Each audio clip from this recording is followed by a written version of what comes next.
presentation of Fox Sports. We are Baltimore. We are so.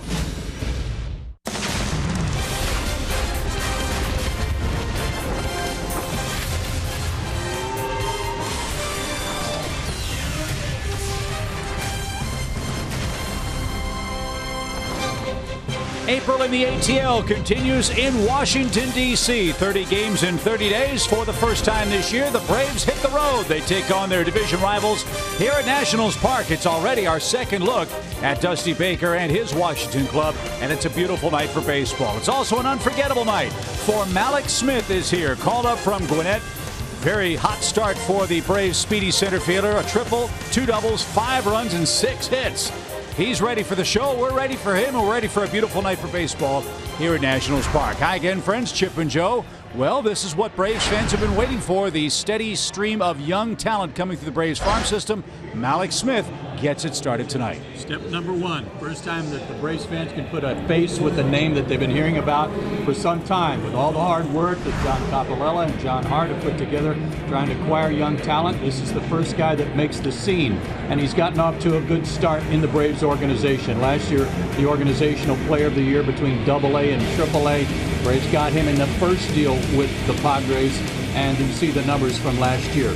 A little quick scouting report on him. Great speed, steals a lot of bases, covers a lot of ground in the outfield, above average arm out there, and a great personality. I think Braves fans are going to be really excited to watch him play. And let's be honest, we could use a spark. The Braves looking for their first win. We'll see if Mallex Smith can get things started against flamethrower Max Scherzer and the Washington Nationals. Beautiful night for baseball. Lineup's first pitch coming right up.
Baseball is presented by Academy Sports and Outdoors. Right stuff, low price, every day. It's time to get a win. What you think? I'm ready. It's 0-5 on the year. The Nationals 3-1. Washington took the first 2 against the Braves in Atlanta. And an unforgettable moment about to occur for that youngster, Mallex Smith, who's set to make his Major League debut for the Braves. Joe, I'm sure you remember your first big league game. What could possibly be going through Mallex's mind as he takes aim at Max Scherzer and the Nationals? The pride of being here and the hard work he's put in to get here, and hoping to make his mark and be able to show his talents in order to stay here. The old adage, it's hard to get to the big leagues, it's even harder to stay. Mallex has great athletic ability, and I'm sure that it's something that will keep him here for a while. One thing about him, I was looking at through some games, he has a knack for having excellent first games, whether it was first game of the season for Gwinnett, whether it's first game of spring training for the Braves this spring. He has a knack kind of making a big scene when he gets here. So who has the advantage? Mallex Smith against Max Scherzer, or Max Scherzer with his great stuff against a kid he's never seen? Scherzer. The advantage Scherzer. He's been here and done that, the 31-year-old veteran. And the first pitch of the night is over the outside corner, and we're underway. Dale Scott is the home plate umpire tonight. And on a 72-degree night, Mallex Smith quickly finds himself behind no balls, 2 strikes.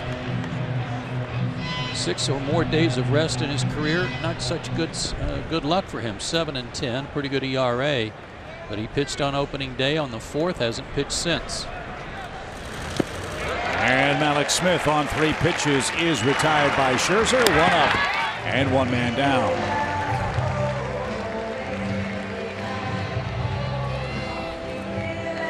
Struck out my first at bat in the big leagues. I came back to the dugout. I was pinch hitting, and Walter Olson said, "That's okay, kid. I struck out my only at bat in the big leagues too." Stay hot. I rolled my eyes like, "Well, that was fun." Nice. Walter Olson. Here's Nick Markakis. Good to see Nick swinging the bat well. He's riding a 4-game hit streak. 3 doubles yesterday for the Braves. He's hitting his customary 300 in the early going. And this one skied toward left. Jason Worth is in. He's under. And Scherzer quickly hands out number 2. One of the things that Nick said after the game was that it felt good to be able to drive the ball the other way when I want to or when I need to. So that was a very positive result for Nick yesterday. So as hot as Nick Markakis has been, Freddie Freeman has been just as cold. Freddie hit a home run against the Nationals on opening day in Atlanta, but has won for his last 15 since.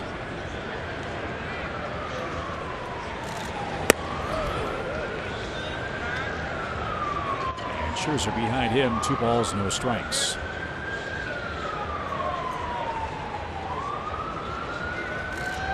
Shift on for Freeman. 3 defenders on the right side of the diamond.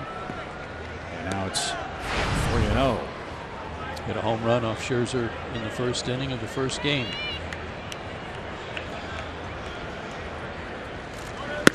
And 4 straight puts Freeman aboard. They'll take their chances with Adonis Garcia, who also homered back in Atlanta. And that's not a surprise, Joe, with what Freddie Freeman has done to the Nationals and what Freddie Freeman does to the Nationals in this park. Great numbers here at Nationals Park. And not a bad thing for Freddie to see 4 pitches too. Might help him later on in the ball game.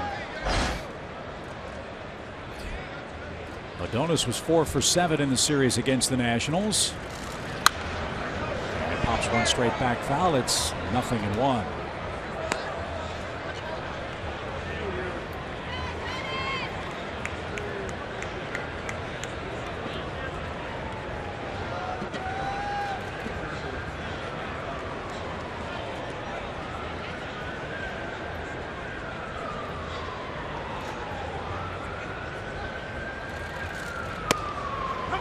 And caught the inner edge. It's quickly 0-2. Fox track shows it might have been a little inside. And Adonis certainly thought it was.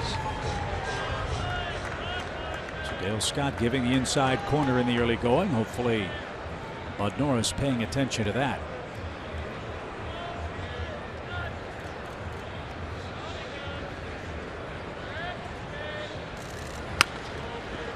cut, fouled back, still no balls, 2 strikes. I asked around about Scherzer and his kind of lobs that he threw to first base down in Atlanta. That I thought maybe he was reluctant to throw over, but I'm told no, he just changes it up.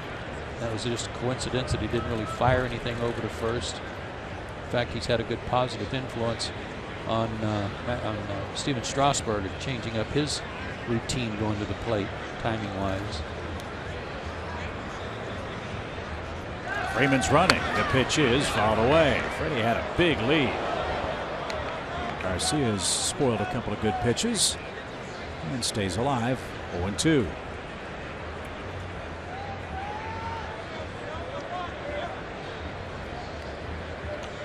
Scherzer 7 innings, 3 hits, 2 runs against the Braves, struck out 7. In his season debut, as Joe mentioned, it's been an extended rest for the Nationals right-hander with a weather postponement here in Washington while the Marlins were in town. And that in the dirt. Snap throw back to first, and Zimmerman saved a bad throw.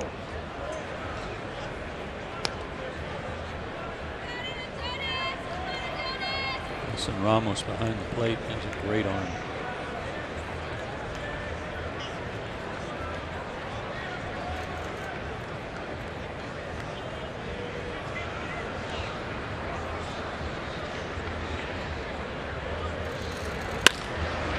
A base hit to left. Good at bat by Garcia.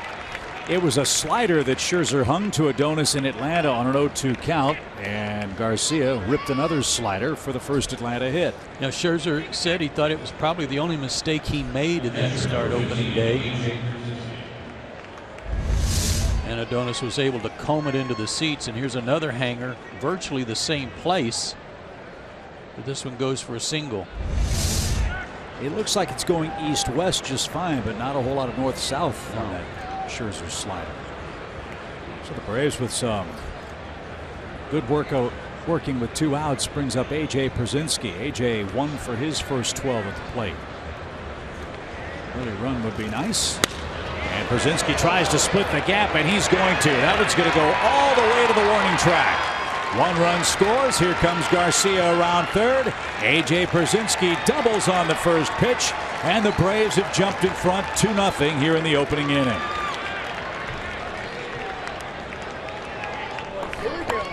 A.J. had a rough time in Atlanta against Scherzer. It looked like he might have gotten a changeup there, maybe something that Scherzer tried to turn over, and A.J. was all over it on the first pitch.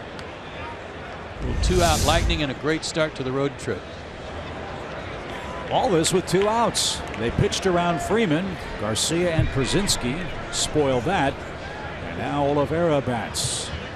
Hector at 267. He's knocked in a couple of runs. First multi-hit game of the year yesterday for the Braves left fielder.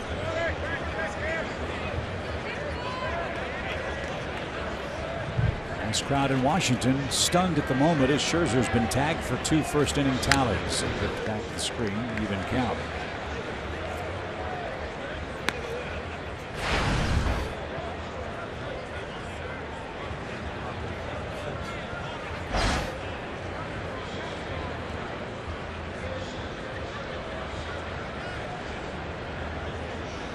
Worth, Taylor, and Harper, the Nationals outfielders, left to right. Normal depth for Oliveira. Pretty much straight away as Scherzer brings it home and moved him off the plate.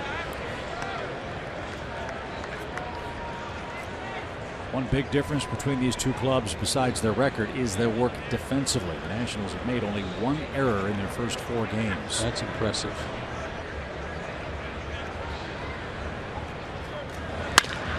To short.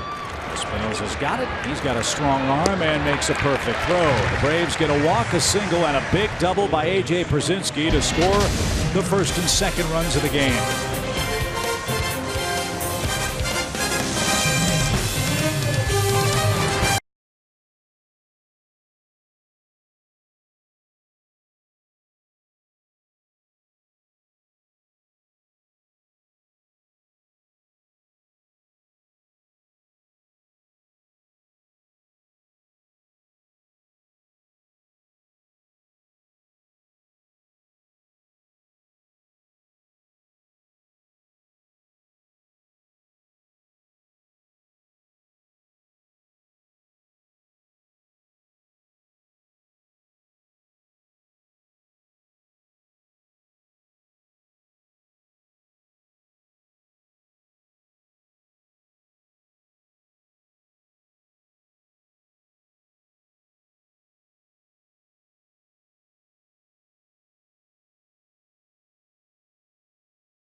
2-0 against Max Scherzer. Now it's Bud Norris's turn, and frankly, Joe, Mr. Norris deserves a better fate than the 0-1 record he sports entering tonight's He play. pitched great the other day, and he's 2-0 in this ballpark in his career, pitching primarily with the Baltimore Orioles when they would have their interleague action. But he had an outstanding effort in Atlanta in Game 2 of the season. And his 4 keys to pitching success, more of the same. 6 shutout innings before he gave up 3 runs in the 7th, and a lot of that had to do with some defense and no harping, no grousing. Well, they don't have anybody named Grouse, do they? Not yet. So no Harper. Try not to let him beat you. Michael Taylor's their leadoff man. Got to always worry about Bryce Harper, but it was Daniel Murphy that really killed the Braves down in Atlanta. So we'll see how Bud Norris fares in Game 1 of our 4-game series tonight. Taylor, 1 for his first 16 with 5 strikeouts and no walks. And has always been a problem for Michael Taylor. Tremendous athlete, great potential, but often struggles to make consistent contact.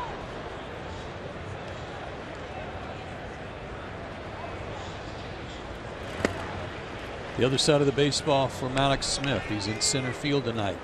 Spacious outfield here. He's going to have to rely on Nick Markakis to his left to help him if he's out of position. Pay attention to the bench where they want him to play. And a base hit the other way by Michael Taylor.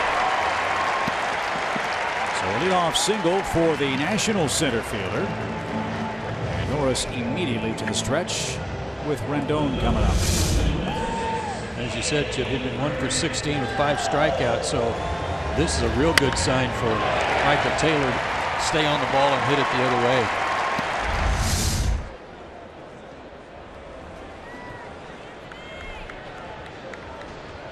Another bit of advice that Alex Smith was given before the game is that with Hector Olivera in left field, for Alex to take everything he can get.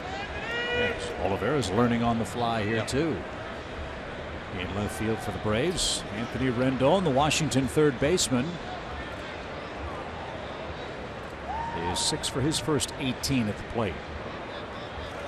Taylor started, then stopped, and retreats to first as Norris missed high and tight. 1 ball, no strikes. You mentioned just 1 error by the Nationals so far in the year. Well, check this out. The number 2, 3, and 4 hitters, Rendon, Harper, and Zimmerman, have 43 at bats combined between the 3 of them and only 3 strikeouts. With those 3 guys, they're putting the ball in play, and they're putting it in play with some authority. Rendon looking for his first homer or RBI. Takes a breaking ball for a strike. And oh, by the way, Bryce Harper has not struck out. Yeah, he looks like he's a man on a mission to defend his National League MVP award. Homering his first at bat in Atlanta. I'll tell you about Bryce Harper and what he's trying to accomplish tonight when he takes his turn next.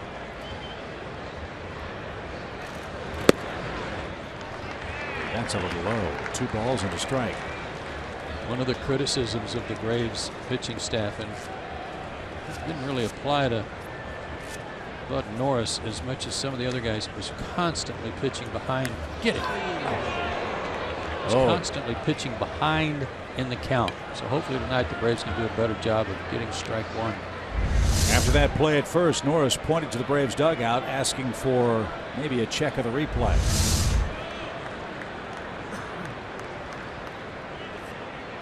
And apparently Taylor did get back ahead of the tag. So no review. 2 balls and a strike.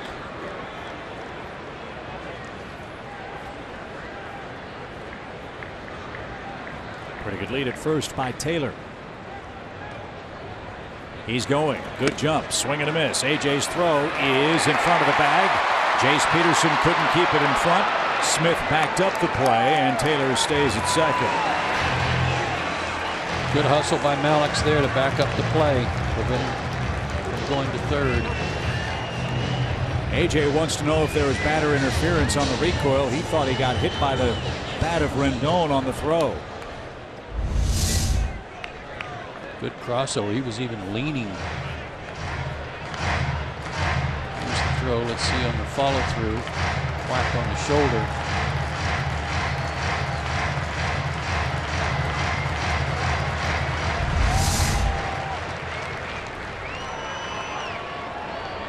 So it's a steal for Taylor, a 2-2 count to Rendon.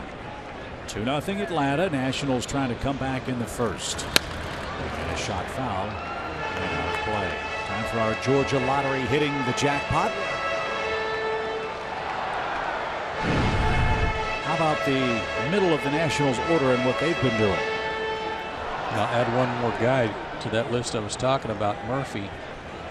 The batting average, on base percentage, and slugging percentage leads the major leagues.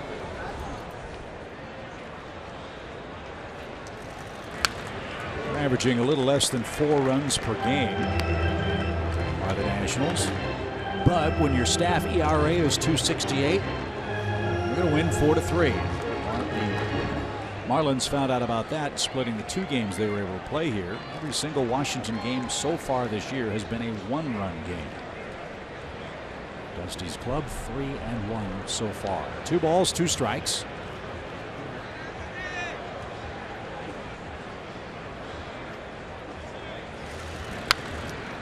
And Rendon continues a tough at bat.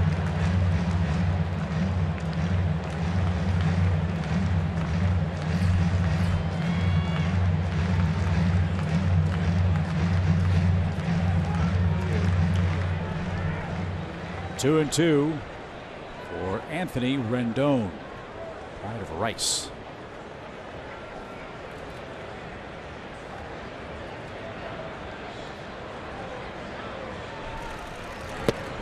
And that just missed.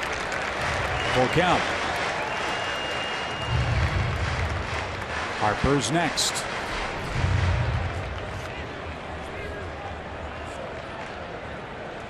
Rendon and Harper are the guys hitting for the highest average. But with Harper on deck, you don't want to run the risk of walking him and having 2 guys on. What a pitch. Norris pulled a string. Rendon strikes out. And here is Bryce Harper. What a great pitch. Outstanding. Change up and a beauty and a great spot. And a guy, again, tough to strike out. Here's an interesting stat I came across today with Bryce Harper. He's hitting .385 this year. You know how many at bats Bryce Harper has had this year with a runner in scoring position? No. 0. Here's his first.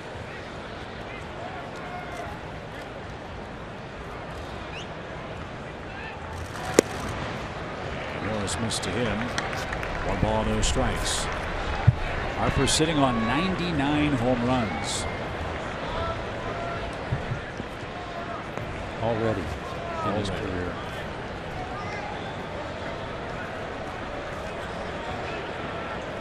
Ibar playing behind Taylor at second base. Good foul, even count.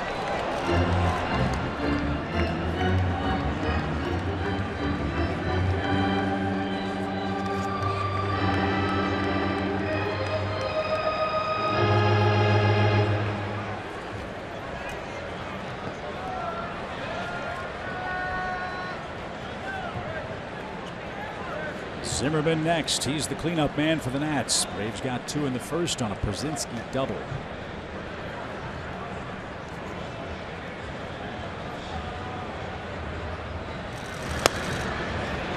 Just missed outside.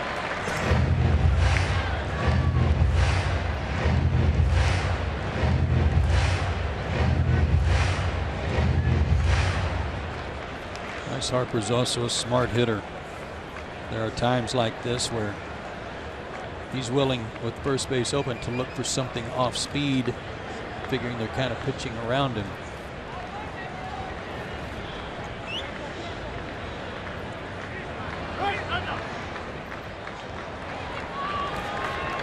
Ibar trying to keep Taylor honest at second base.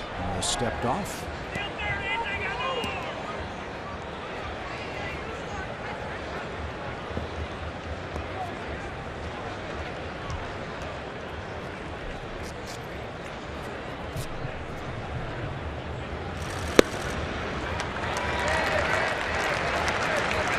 3 balls and a strike. As Joe said, Harper has not struck out yet this year. You could try that change up again that was effective to Rendon. If you're walking, you're walking.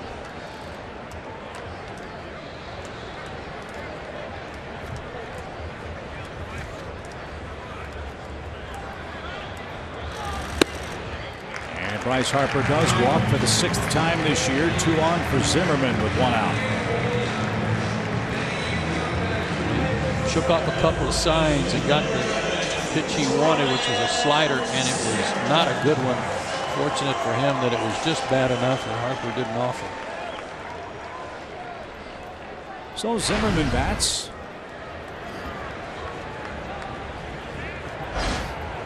4 hits in his first 12 at bats.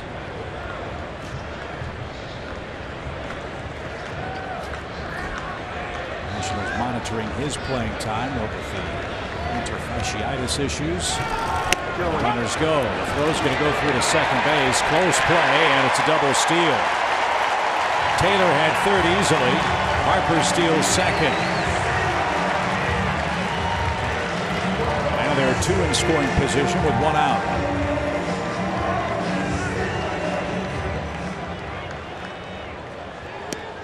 AJ thought he might be able to pick off Harper, who might not have gotten as good a jump as he would have liked, but the throw to the third base side of the bag was just that far off.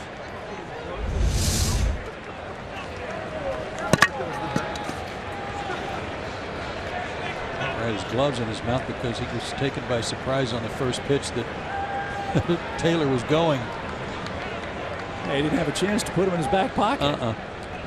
Didn't slow him down, though. 1 ball, no strikes.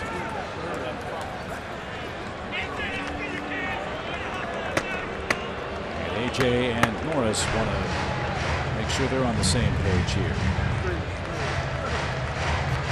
Like Rendon, Zimmerman looking for his first RBIs of the year. Braves had a hard time with shutdown innings, too. Chip, it seems like every time Atlanta has a good inning and get out on top of somebody, something they did in both games against Washington and Atlanta, they're not able to get that good, quick shutdown inning that follows. And Norris having to throw a lot of pitches here. Try to get out of this. Number 19 is coming up. It's right there for a strike.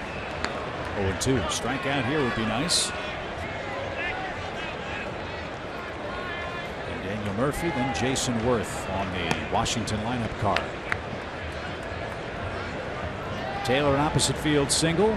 Rendon struck out. Harper walked. And a double steal has them second and third for the Nationals' first baseman. Fouled right back. Good fastball. 3.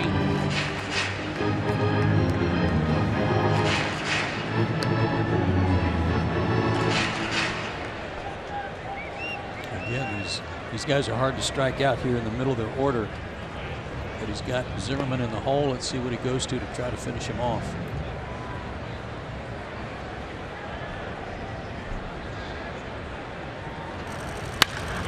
Drilled towards center. Malik is there. He's got it. Taylor will tag and he will score.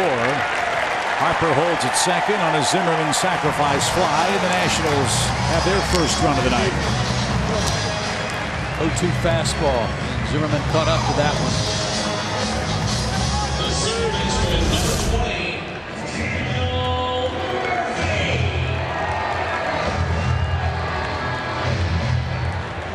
But it only plated 1. Now get Murphy and get out of the inning. 2 stolen bases were key in the inning for Michael Taylor. 4-game series, that might be a trend we see a lot in this series against Atlanta, trying to swipe some bases by the Nats. Murphy is off to a blazing start as a Nat. A .462 batting average. And as you said, he is the poster child for men tough to strike out. Murphy the toughest in our league to strike out, if memory serves, last year.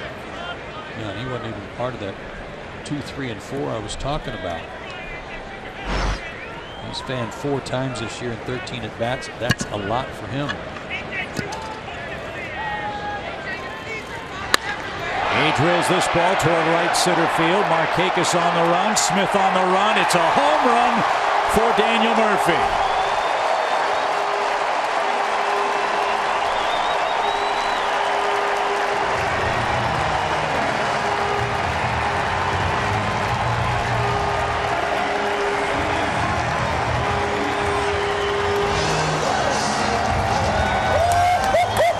Told you he was a Braves killer, and he turns the game around. The Nationals score 3 in the first and lead 3-2. Another fastball, and boy, did he elevate it. Daniel Murphy was never considered that much of a power hitter. He was a doubles machine that would get into double digits in homers, but last postseason, when he went crazy and hit homers in, what was it, 7 straight games, all of a sudden he's a launch machine. And it's not even hot in Washington yet. Just think how many he might hit when it's in the 90s here. Wow. So the Nationals have taken a 3-2 lead in the first. Jason Worth, the batter. He's 1 for his first 14.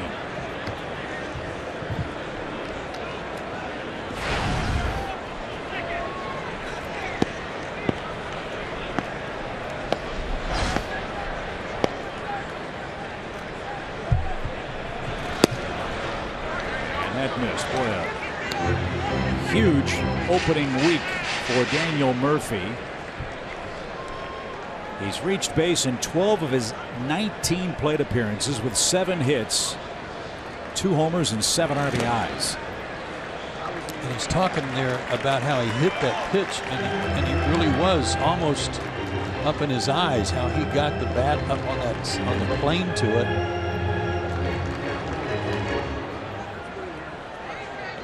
Many times that's a swing and a miss, or at best a pop-up. Pitch number 29 for Norris. It's a full count for Worth. And he rips one down the third base line, but foul.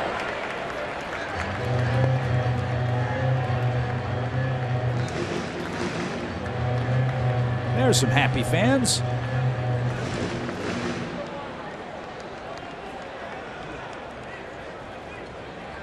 Purple glove, pink hat. She is color coordinated for game 1 of the series.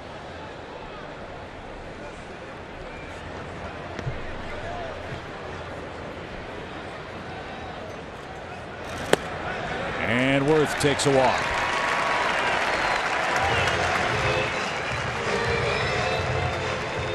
And Roger McDowell will quickly trot to the mound and try to settle down Bud Norris, who's thrown 30 first inning pitches.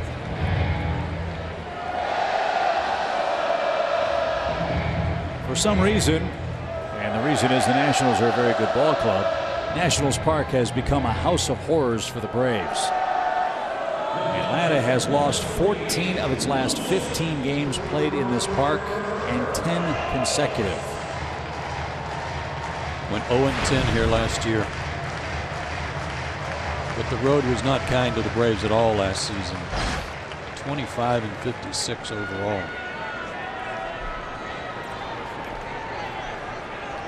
So Wilson Ramos bats. Worth at first, 2 outs. And in for a strike. Braves had to use their bullpen a lot in that series with the St. Louis Cardinals. We hope Norris can have a few easy innings and get back on the beam here tonight. There are some new faces in the Braves bullpen in Washington tonight. We'll tell you about that after our first inning. The pitch is rounded right side. Peterson can't get there. Markakis gallops in, and runners are at first and second, still with 2 out. Different looking Washington offense, isn't it? Not where he's concerned. I mean, you're right in the way it's made up, and especially with Murphy in the middle of that lineup now. But the way Ramos wears the Braves out too, to the right side, boy, we've seen that a lot. Come on, Danny. Dusty Baker at the helm now. I'm ready. Will make a big difference and big impact on this ball club too. Gone is Ian Desmond. He's a 20 home run plus man a year at shortstop, but also a 20 plus error man at shortstop. Espinosa making all the routine plays for the Nationals, and he can hit too. 3 hits against the Braves in Atlanta, batting .250 in the first week.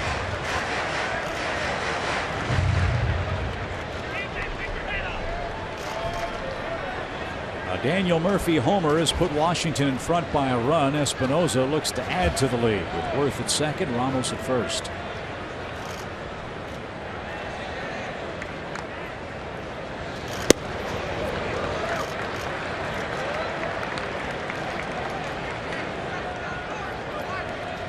Bullpen is stirring. One of the guys called up to help out in the bullpen was called up for the specific reason of long relief. De La Rosa, Joel De La Rosa, and he's the guy stirring. There's a strike. Braves will have to make another roster move after the game tonight or tomorrow morning. It's expected that Ulis Chacin will start against Gio Gonzalez. That has not yet been announced. There's Espinosa. Now a 2-1 count.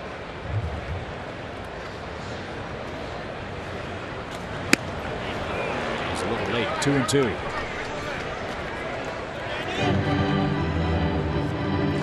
Cruz, I beg your pardon. This is De La Rosa. I'll catch up. You're thinking about Jorge. No, I have a whole roster to go through. You're right. Right. There he is.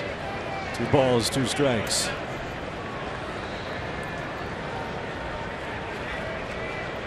.37th pitch. And it was right there inside corner, and that'll retire the side. Washington sends 8 to the plate, but Braves killer Daniel Murphy does it again. He tomahawks a 2-run homer into the seats in right, and the Braves 2-0 lead is now a 3-2 Washington advantage.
In the first inning for the Nationals, and it's time for tonight's BMW Mini Let's Motor player profile. Well, we just talked about Daniel Murphy's success against the Atlanta Braves since 2013, and granted, he's played a lot of games against the Braves while with the Mets and now the Nationals. 3rd in hits, 1st in doubles, 2nd in total bases, and the one that got me, the one that really surprised me, 1st in RBIs. Really? And again, double figures in home runs only twice in his career. Last year he had 14 for the Mets. 3 years ago he had 13. You're right, he might hit 20 here. And the way he's going might be more than that. And I thought you made a great point. He hit the high fastball. I mean, that was collarbone high, and he launched it. For the Nationals leads, the Braves start over with Eric Ibar. Ibar hitting 7th tonight. Has hits in his last 2 games and is batting .238 for the year.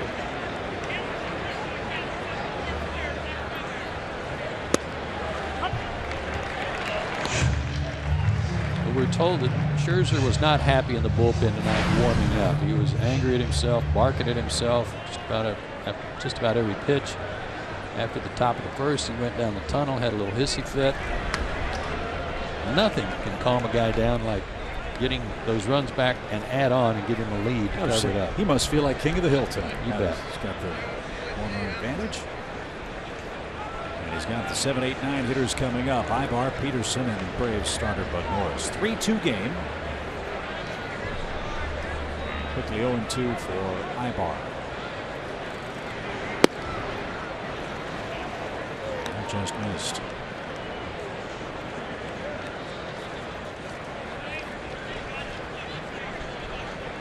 Ibar dropped in the order tonight after Alex Smith is called up, and after Nick had a good day yesterday with 3 doubles.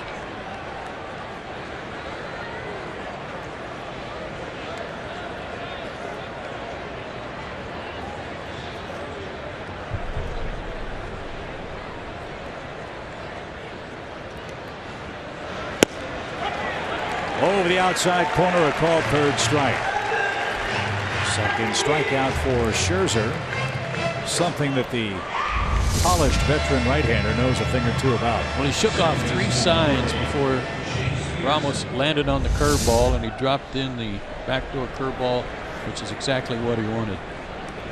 And you're right, as described by the Nationals media guy.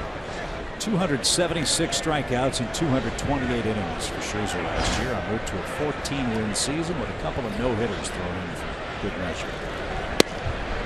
As Jace Peterson bats, need to get Jace going. He's 1 for 11, 4 strikeouts in those 11 at bats.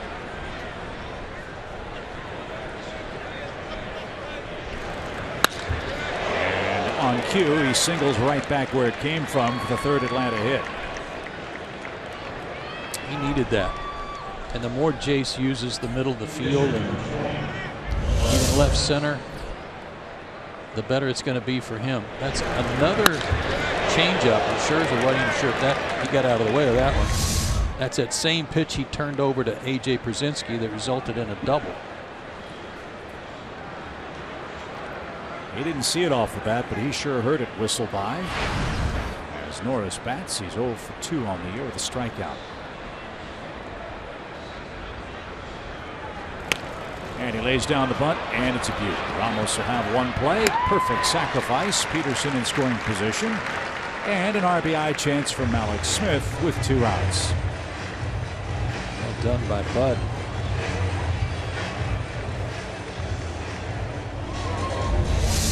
Got the bat out front. Softened it nicely. So maybe the butterflies are taken care of from Alex Smith. Scherzer took care of him with 3 pitches in his big league debut at the plate. He really opened eyes this spring, as Joe said. First game had a remarkable effort for the Braves. Hit .346 this spring. And was spraying the ball all over the ballpark. And a hot shot toward Murphy. Backhand stab, double clutch, long throw, and Smith legs out an infield hit.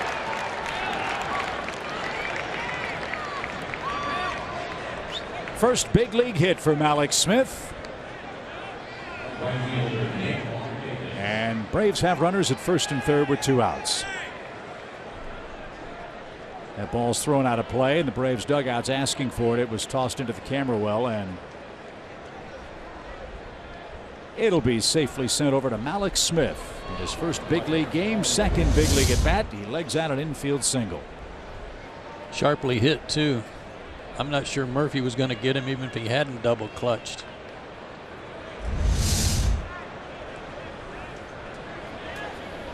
Now Markakis bats. Now we'll see if Alex Smith is turned loose on the base paths. He can really run. As Joe said, he's had some gigantic base stealing numbers in the minor leagues. Huge lead. And outside from Markakis. And this is what was so funny about your comments that Freddie Gonzalez relayed to us about Alex Smith. He might steal 3 bases, but yeah, he might get picked off 3 times too. Again, there's there's still work to be done.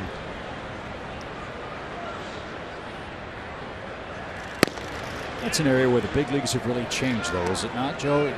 There's so much more instruction that takes place at this level than perhaps happened 20, 30 years ago. No question. No question. And guys get here with fewer at bats, fewer games played, and sometimes forced to learn on the job.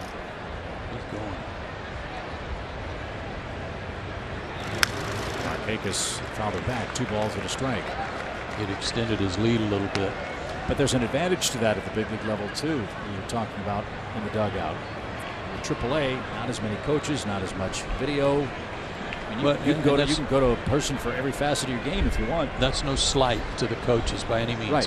What I meant by that was having veteran players as an influence. When you make a mistake, do something wrong, to have them point out, you know, that's not going to work here.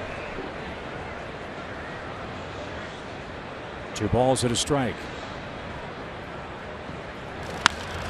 Or better yet, to say, maybe next time think of it this way, because here's what the defense can do to you at the major league level. It's so much better at this level than anywhere you've played before. So that was my point, was not just the coach's influence, but player influence once you get to the big leagues.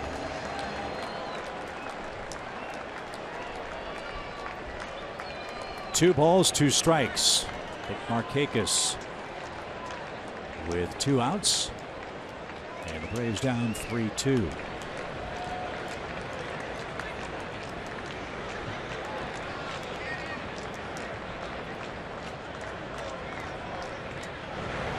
There's that soft flip that we saw from Scherzer back in Atlanta.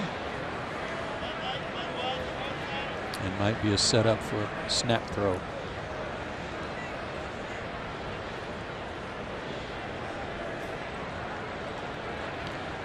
I'll just let Nick hit here.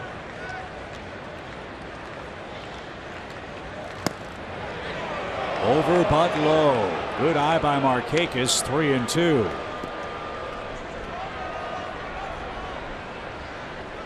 Zimmerman will play behind Smith. He'll be off to the races with a full count. Chase Peterson, the tying run at third base.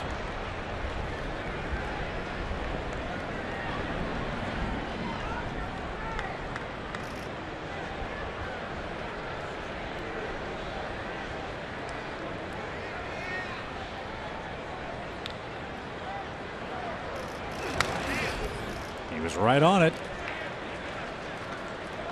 I was watching Malix then too, and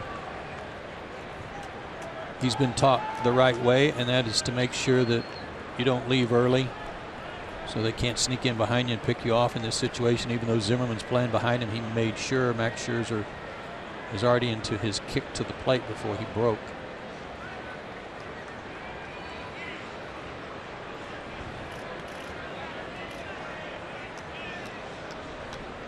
Again, the 3-2. Swing and a drive down the right field line, a base hit. That'll get by Harper and roll to the wall. Look at Smith fly around the bags. He's going to score his first big league run, and the Braves are back in front. Another double for Nick Markakis. He had 3 yesterday. He could have had 4 were it not for a good play by Stephen Piscotty. And now he picks on another part of the ballpark, breaks one down the line, and you can see Malix Smith being greeted by his teammates for his first big league hit. Malix Smith racing around, getting his first run too.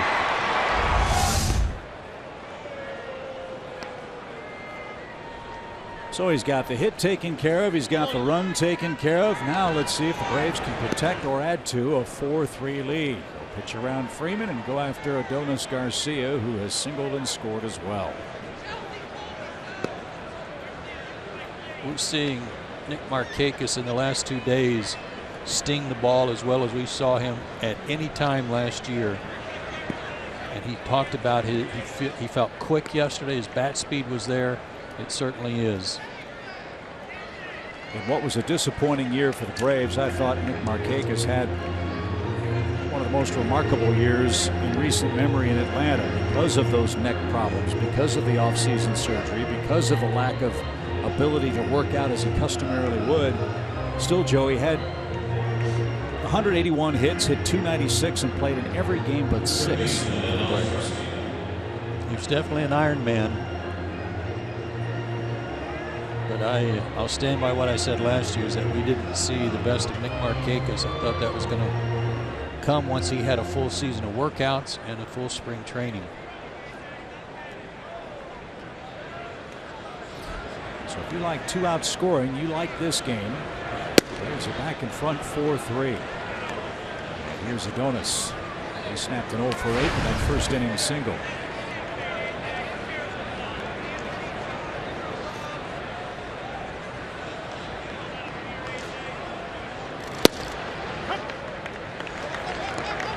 Watching Alex Smith run the bases is exciting, even though you know he's going to make it.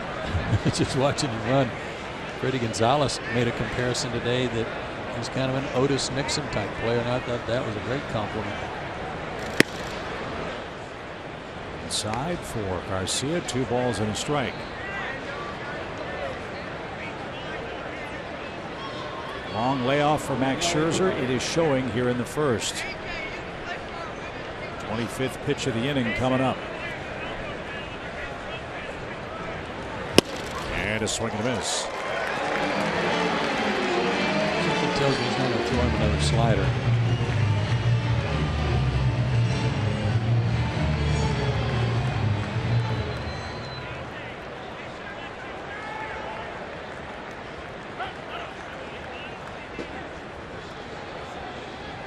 Bonus one at a time. Got it. Now he's ready to go. Markakis at second. Freeman at first.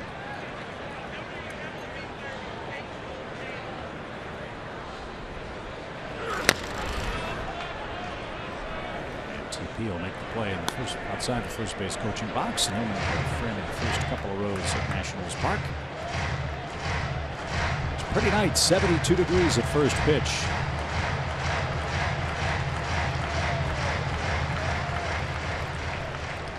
Boy, has this part of town changed in the last 4 or 5 years. Goodness. Construction, better. Cranes everywhere. Drilled towards center, but right at Taylor, and that will retire the side. More 2-out magic for the Braves in the second. Alex Smith picks up his first big league hit. Nick Markakis brings him home with a double. The Braves are back in front.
Somewhere about 2 miles below us in the ballpark is the third member of our crew, Paul Bird. Paul? Chip, I think I am 2 miles below you. How you doing way up there? Woo. I got to tell you this, Nick Markakis, let's talk about him. He's on my all underrated team. He really doesn't want to give an interview to me, not because he's rude. He just doesn't like to self-promote. But I got to tell you this, got to call him out, 358 doubles since 2006. That's good enough for 5th in the league. Some guy named Pujols is behind him. And sometimes you can forget just how good he is. Another double tonight. He's been a solid player for a long time. Paul, I have a question for you. Didn't get the shutdown inning in the bottom of the first. He's got the lead back. What's Bud Norris got to do now to try to get a quick inning? Well, I think he has to get the ball down. That's easier said than done, and just attack a lot of pitches, which tells me that you sometimes have to switch up your game plan. If you need to pitch guys backwards, you need to do something different. So they seem to be on things. When he makes good pitches, they're fouling him off, and then when he hangs them, you know, they're doing what they're supposed to do and hitting the ball in the gap, doubles. Murphy with the home run. So this is where you change your game plan. You pitch guys backwards. You do something different. But I talk about, and Chip and I talk about shutdown innings all the time after the Braves get a lead. It's easier said than done. I realize that. But is that something in the back of a pitcher's mind when he gets the lead back? Absolutely. You're so fired up that your hitters got you some runs. You want to go right out there. And the number one thing is to throw strikes and get ahead. You don't want to come out and walk somebody after they gave you that cushion. And it's a break, too, I guess, that after throwing 37 pitches in the first inning, Paul and Joe, Norris gets to start the next inning with the pitcher. That helps. Sure it does. Scherzer strikes out. That's the third strikeout for Bud Norris tonight. We go back to the top, and Michael Taylor, who singled the other way to start the game for the Nationals.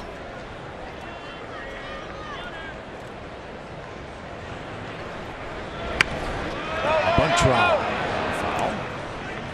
We don't know Bud Norris very well as an Atlanta Brave, but we have seen him pitch before, and we know that he's had some success as recent as a couple of years ago for the Orioles. The one thing we know about him is that he's a bulldog, and he gave up those runs in the first and lost the lead. And he may not have his best stuff tonight, but he's going to be out there fighting you tooth and nail. Tough competitor. Taylor getting a chance to play because Ben Revere hurt himself in Atlanta. Ribcage problem. That's a nasty injury this time of year with the cold weather. It's going to be a while for Revere until he comes back. So a chance for Taylor to get some at-bats. They had to DL him, and that's when they called up Matt Den Decker, who got the deciding hit off of Norris in game 2. Real bummer that his flight wasn't late. Yeah, because he stepped off the plane and had the game-winning hit.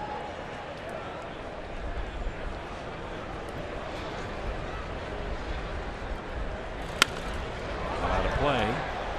1 ball, 2 strikes. Cardinals had their home opener today. They clobbered Milwaukee 10-1. San Diego won again, 4-3 in Philadelphia. And the Mets are home and getting thumped by the Marlins. That's 7-0 in the second inning. Steven Matz started that game for New York, and he's been knocked out. Well, the Padres got well in Coors Field, didn't they? Yeah, Matt Kemp had a huge series against the Rockies. San Diego scored 32 runs in their last 3 games coming into play tonight. 2-2 pitch. AJ couldn't hang on. It's another 2-2 count. That's after they got shut out 3 straight days against the Dodgers. Yeah, they didn't score a run for 30 innings. And then exploded. It's Cashner and Nola today at Citizens Bank Park.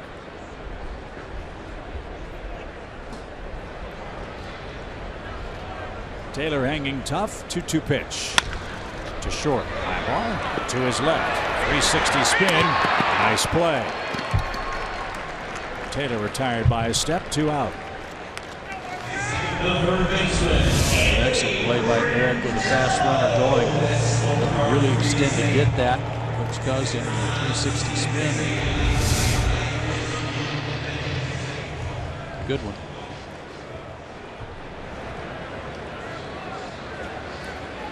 Two quick outs for Norris. Here's Anthony Rendon. Bud made a terrific pitch to strike him out in the first inning.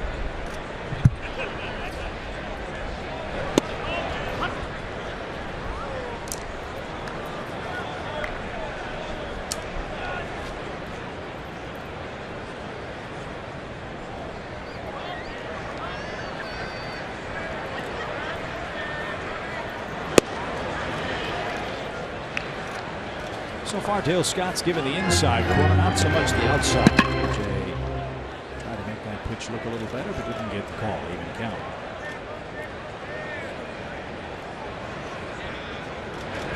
There's the inside corner, and Rendon was all over it. So a base hit to left with 2 outs. And that'll bring up Bryce Harper. Who knows how many times during the course of the season that type situation will come up where Rendon comes up with 2 outs. But what a luxury to have a guy like him who can hit, who can draw a walk, and get Bryce Harper to the plate and not lead off an inning the next inning and hit with somebody on. That's going to happen a lot. It happens here in the second, where all the runs have come with 2 outs tonight. Harper walked, stole a base, and scored the second run. That came ahead of Murphy's 2-run shot for Washington. Ground ball to first. Big hop. Freddie Freeman's got it, and Norris has a shutdown inning. That was nicely done. No runs, a hit, a man left. We're off to the 3rd inning.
Baseball is sponsored by Delta Airlines, your local Ford dealer, and Xfinity. X1 from Xfinity will change the way you experience sports. You know, Chip, I thought you hung the moon, but it turns out it was JBG Construction. Well, Lord knows we're high enough to see the moon here at Nationals Park. As A.J. Pierzynski leads off for the Braves here in the 3rd. A.J. with a big double to score the game's first 2 runs. And he takes downstairs. 1 ball, no strikes.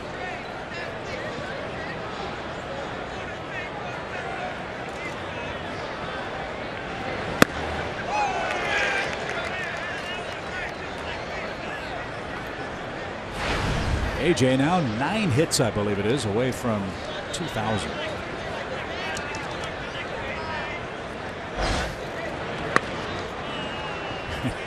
And why not? 1 ball, 2 strikes. The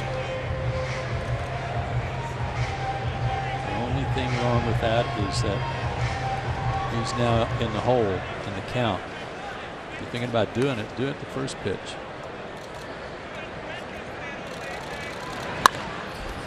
Up the middle, Rendon, nice play. And a throw to first in time gets Pierzynski. 1 away, 3rd inning, 5-3. The official scoring on the putout. Here's Oliveira. He bounced out to the shortstop to end the Braves' first. Joe mentioned Joel De La Cruz joining the Atlanta bullpen. He's a right-handed pitcher. Atlanta's added a left-hander. He joins Eric O'Flaherty. His name is Hunter Cervenka. Cervenka's wearing number 54 for the Braves. 54. It's Leo Mazzoni's own number. He's built a little bit like Leo, which is solid. He's built solid. Solidly? Yes. He's a good story, though. He gets in the game. We got It's good stuff to talk about Hunter. Oliveira chased a bad ball. He'll be struck out. And that's the second out of the inning. Scherzer has 3. But it was a situation yesterday that kind of prompted a move. Not that the Braves didn't already know they needed a second left-hander. They did. But when Freddie Gonzalez needed to go to Eric O'Flaherty in the 4th inning last night, all of a sudden he only throws a third of an inning, and they have no more lefties in the bullpen. The Cardinals knew that. Eric Ibar struck out his first time up. He's 0 for 1. He cues one to the left side. Rendon gloves and throws sidearm to first, and Scherzer has a 1-2-3 third inning.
Time for tonight's Greatness Made Here feature, brought to you by Synovus, the bank of here.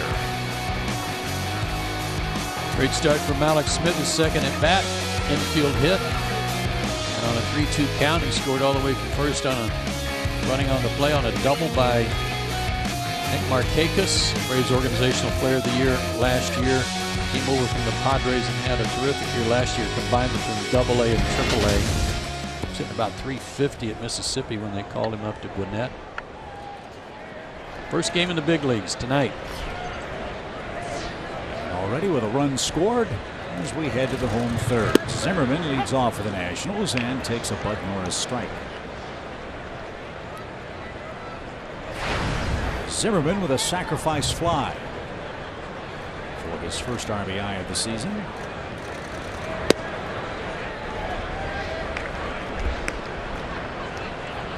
This guy is a steady pros pro, a terrific player.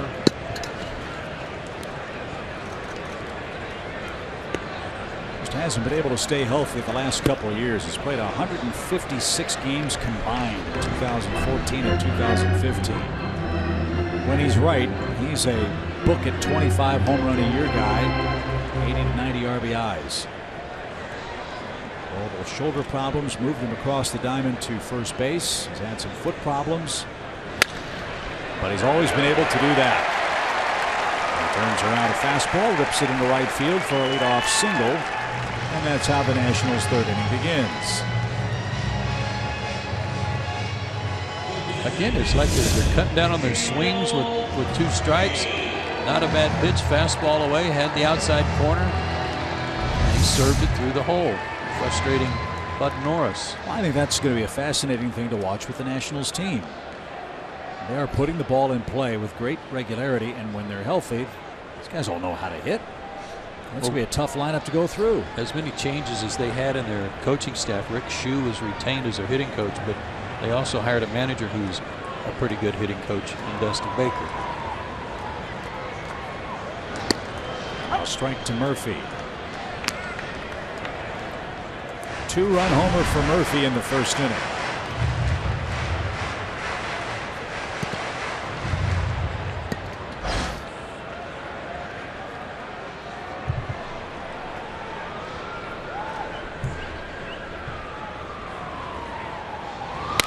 A base hit to right.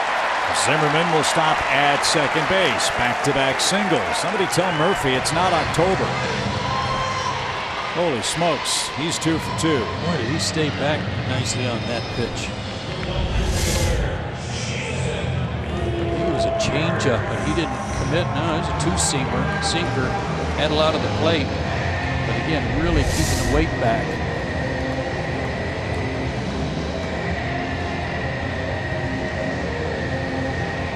So Bud right back in the soup. 2 on, nobody out for Jason Worth.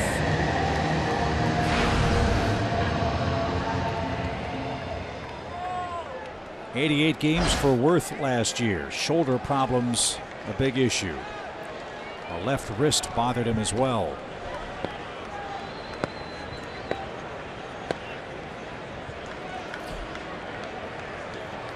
Got hit by a pitch on May 15th. Went to the DL with a wrist problem. Came back on July 28th. Worth hit 12 homers, drove in 42, but hit only 221.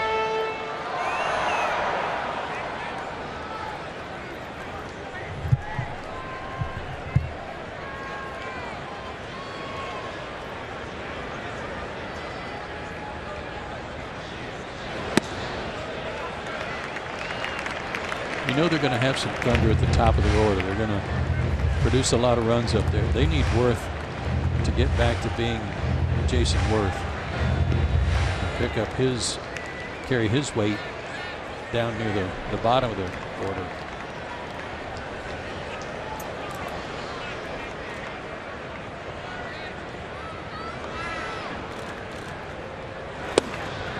And I say that knowing that he's going to have a wealth of guys on base in front of him all year long.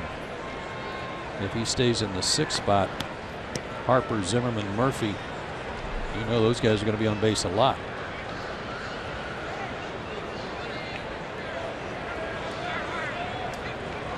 Two aboard, 2-1 count for Worth.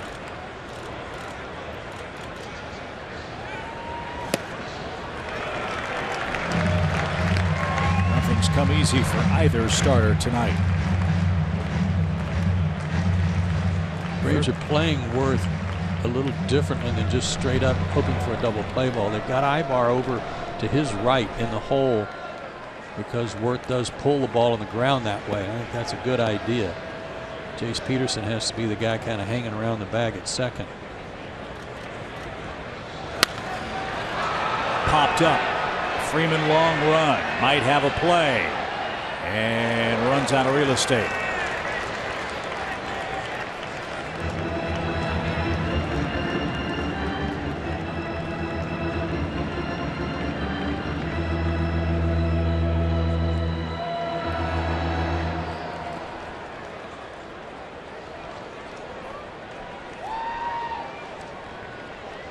Freddie Freeman is way off the line from the first baseline defensively.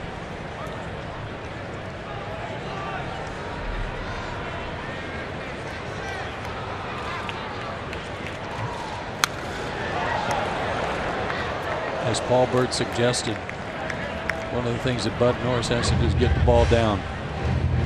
Got another away with another one upstairs there.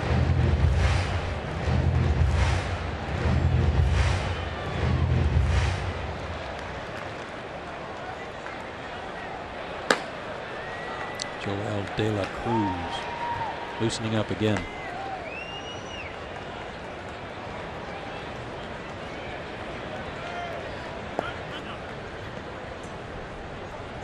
De La Cruz a big guy too, 6'1", 250.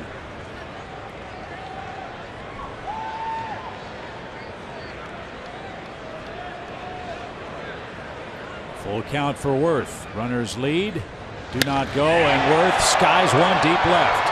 Oliveira back to the edge of the warning track is going to have enough room. Worth just missed. But a big first out of the inning.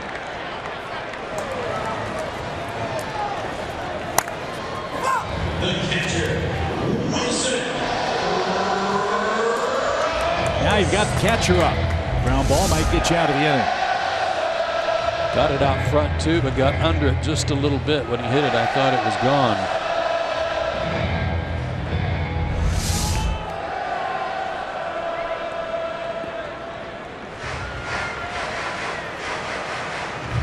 Wilson Ramos singled to right his first time up. As we've seen him do so often, but in this situation, one out, couple of guys on, you might see him change his tact a little bit and try to get something to pull.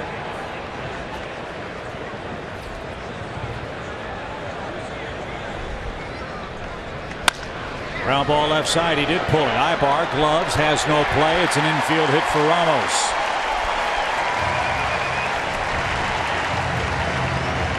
No matter how the Braves defend the Nationals catcher, he spoils the plans with good work at the plate. Bases loaded. Ibar had no play anywhere. He was looking to go to third, but didn't even have a play there by the time he was able to get his feet under him. He was playing up the middle on that occasion, hoping for a double play ball.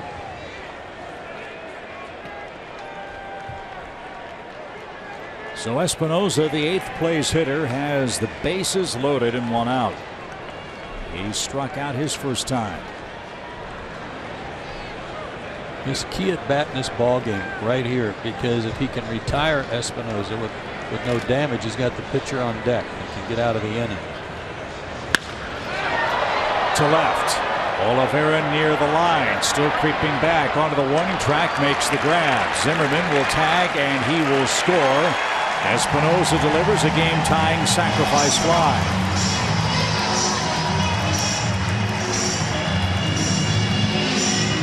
Murphy holds at second, Ramos at first. It's a 4-4 game.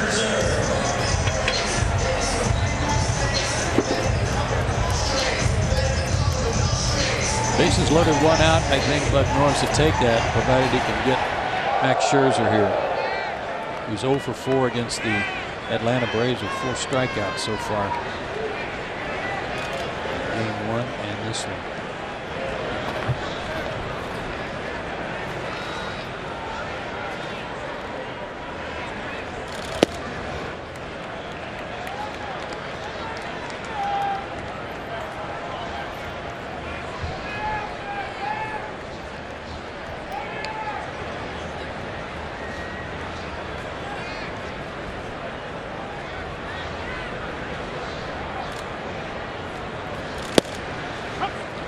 Knees, even count.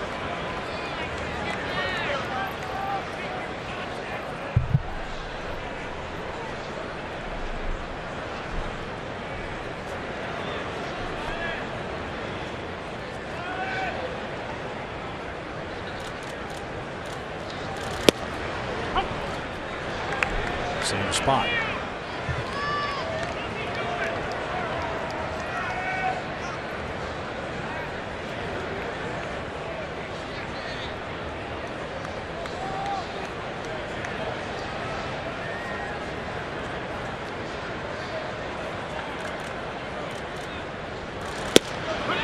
And Scherzer's perfect run at the plate against the Braves continues. He has struck out each and every time. Washington ties it with a sac fly, and we're off to the 4th.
Game summary, our Toyota key plays tonight. A lot of offense in the first 3 innings. Yeah, Braves jumped on him for 2 in the first on this double to right center by A.J. Przinsky. And played a Freeman Garcia. But the Nationals responded in kind in the bottom of the first. A 3-run homer by Daniel Murphy. Braves came back.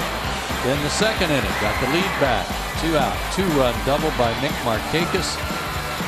Brought home Jace Peterson and newly called up Malik Smith. And a sac fly just a minute ago tied it again for the Nationals. So nothing's come easy for Bud Norris or for Max Scherzer. Let's see if Atlanta can wrest the lead back as we come up for inning number 4. Jace Peterson, Bud Norris, and Malik Smith are scheduled to hit.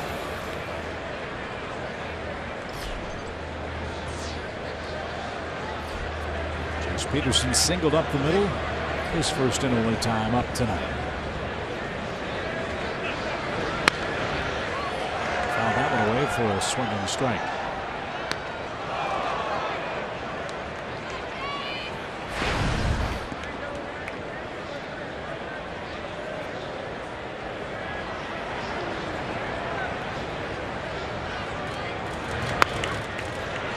Bunt try, but too hard. Zimmerman able to make the play a few steps inside the bag at first. 1 out. Good idea. Just didn't put it where he wanted it.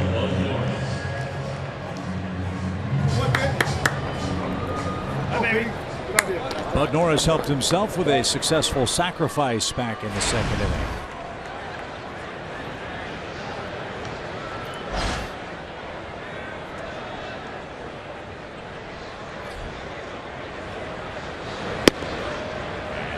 Outside, ball 1.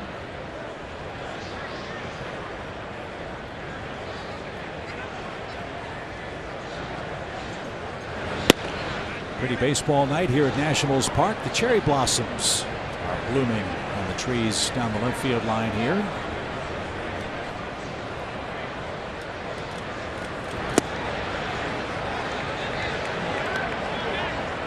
So is massive construction. I mean, this is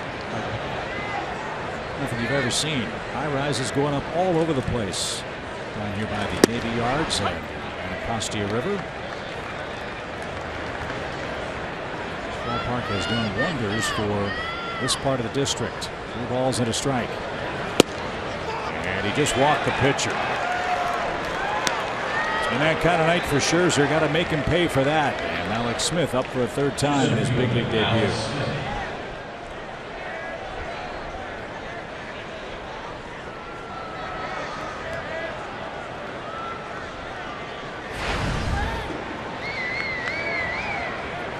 Scherzer only walked 2 in his 7 innings of work at Turner Field. He's walked 3 tonight. 1 was intentional.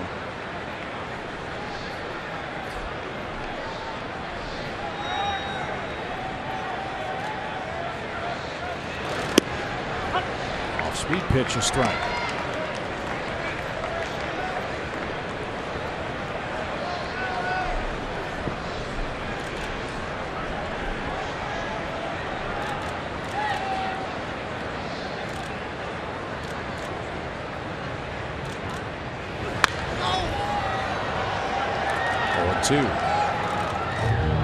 Something convenient for Malik Smith. The Gwinnett Braves were playing Norfolk at the time of his call-up. He had a very short trip to Washington, D.C. to join the Braves for the series opener tonight.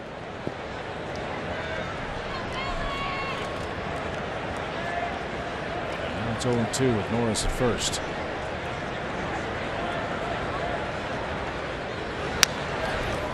Spoiled it. Out of Tallahassee, Florida. Was a 5th-round pick back in 2012 by the Padres. He was playing at Santa Fe College in Florida. John Coppolella described it today that he was a little late to baseball because he was such a good football player too.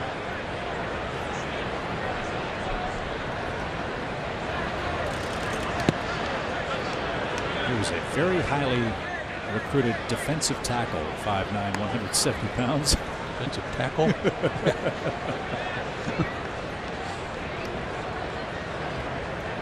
This is an exciting day for Alex and his family, obviously. And it's a very exciting day for the organization.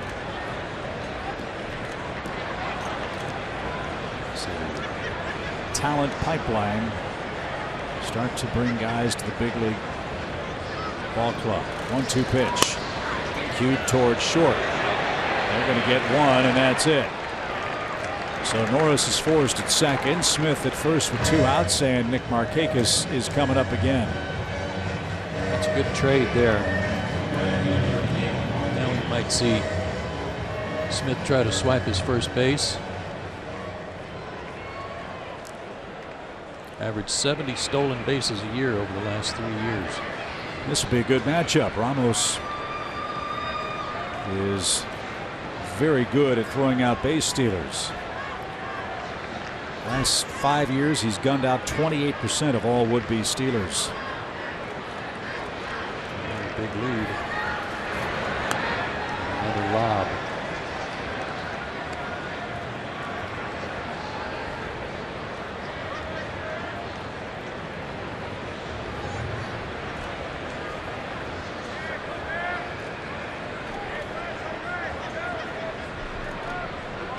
He's way out there again. Not going. And Markakis fouls away for a strike. Nick a little late on that one. Good pitch to hit. Is Nick's approach a little different with a guy as fast as Malik Smith in the leadoff position as opposed to Eric Ibar, say? I don't think so. Not at this stage of the ball game. If it were later in the game, he might give him a strike, try to steal the bag, but not right here.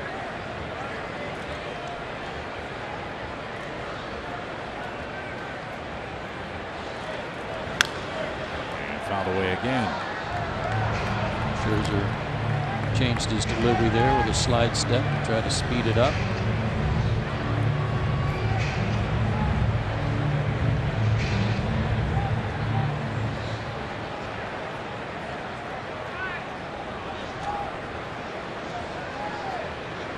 No balls, 2 strikes.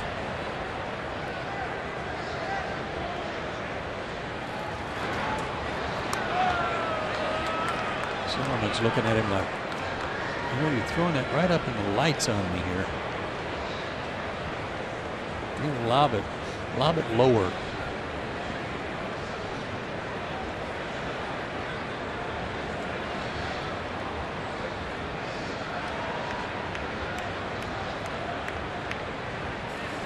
He was leaning and just got back. All 3 of those lobs you've made tonight were set up for that one.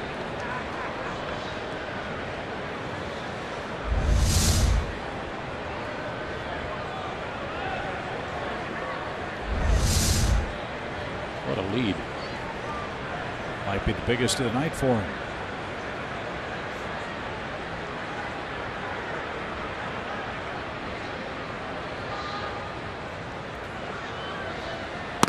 And way high for Markakis.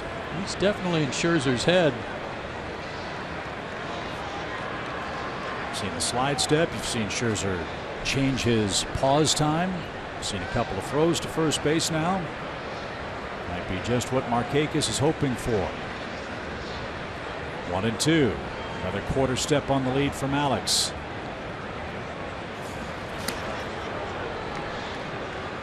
You're taught to get a body's length plus a step.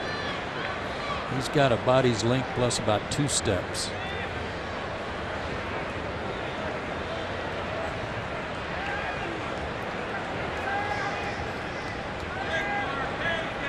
One-two pitch again for Nick.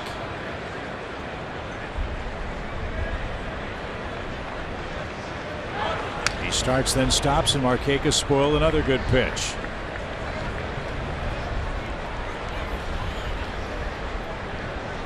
Alex is still learning about keys on different pitchers. Certainly he doesn't know anybody in the big leagues and what their tendencies are or what their first move is, where to watch. If it's the left heel of Scherzer that he picks up first, if it's the back of his left knee that bends first, does he tuck his front shoulder? All those things he'll learn, and he'll get great advice from Terry Pendleton. He'll watch a lot of video.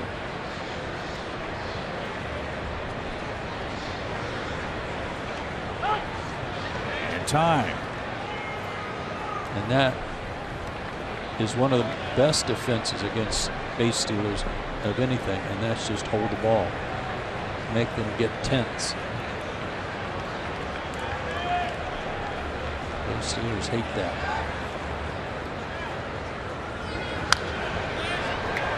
Good battle between Scherzer and Markakis. Alex Smith at first, trying to distract the Washington pitcher. With the exception of that mistake they made up and ended, everything else you can see on Fox Tracks, they're trying to keep the ball away from him to try to prevent him from being able to pull the ball in the hole on the right side and maybe go first to third. But as you said, his ability to drive the ball the other way is a big difference for Nick so far this year. Yeah, there's a big hole in left center. Now it's another big lead.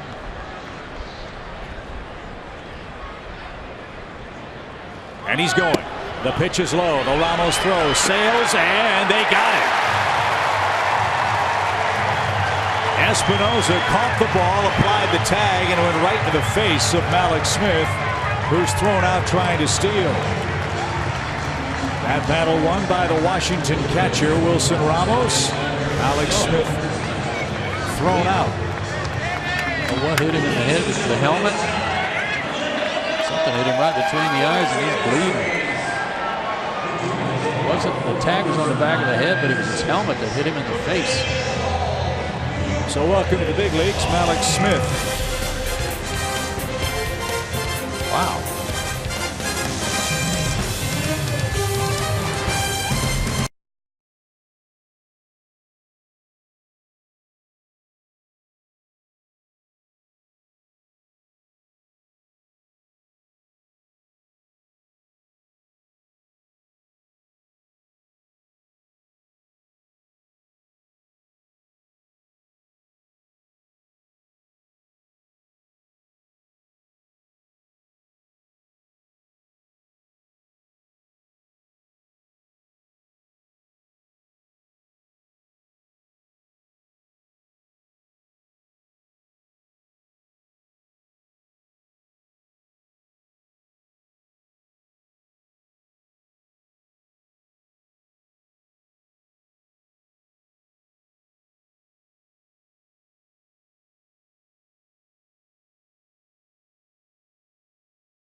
Comes to an unfortunate and premature end here in the fourth inning, and here's why.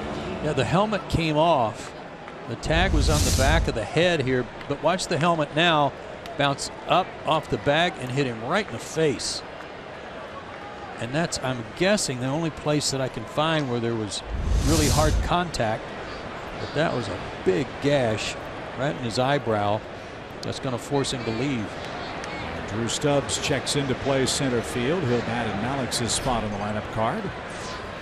But Norris back to work. 4-4 game after 3.5.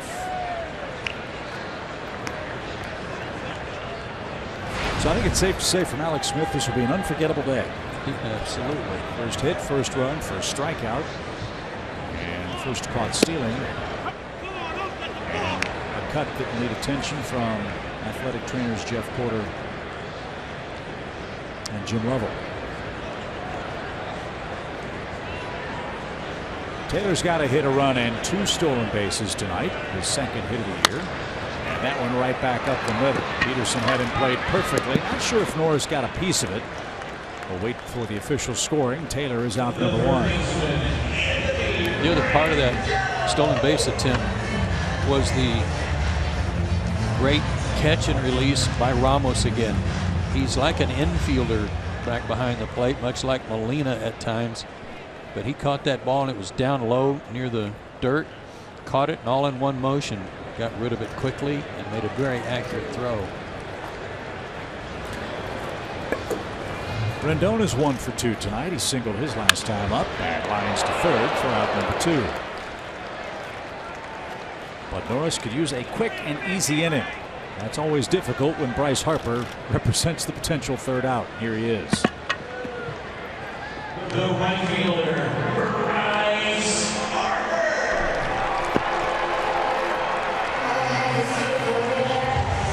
Harper's walked and scored tonight.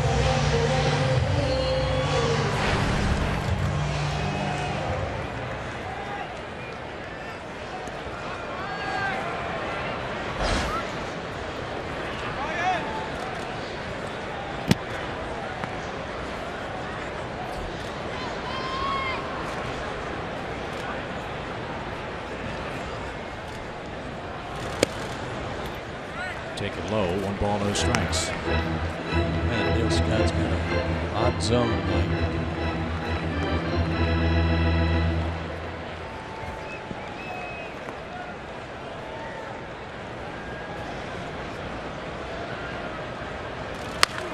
Sharply hit. Freddie Freeman's going to spear that again. And the Braves first baseman retires Harper for the second time. And Bud Norris has a much needed 1-2-3 inning.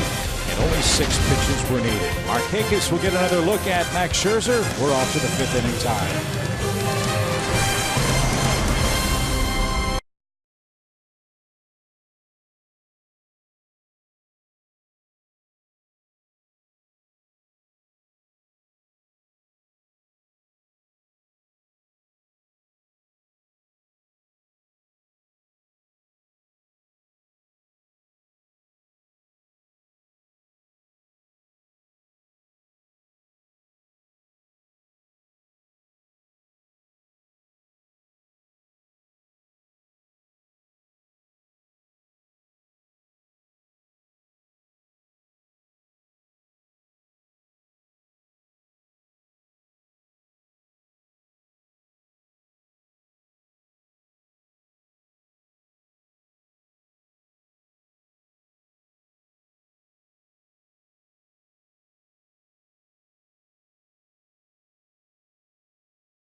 April in the ATL, 30 games in 30 days. Tonight we joined you on the road for the first time. Braves 4, Nationals 4 after 4. Join Chip with Paul Bird from Nationals Park. Another set of strikes for Nick Markakis, who was in the batter's box when Malik Smith was thrown out trying to steal second base. And he drives one toward Taylor in center. It's deep. Taylor still going back onto the warning track at the wall. Leaping try, can't make the grab. And guess what? Nick Markakis tallies another double. Did he catch that ball and drop it when he hit the wall? Hit him in the glove. He blocked it with his body from my vantage point. That ball really took off. I thought he had it right there. Yeah, it did hit his glove. Great effort. He had a long way to go, but it's a double again for Markakis. He's going to have my dad's record before the end of the month. Here's Freddie Freeman. He's walked twice. See if Freddie can bring him home. And inside. This is a great park for Freddie Freeman to hit. 333 lifetime average here. Not with a long ball, but just lots and lots of base hits. Yeah, just a couple of homers here. He'd settle for a single now. Shift on for him with nobody out.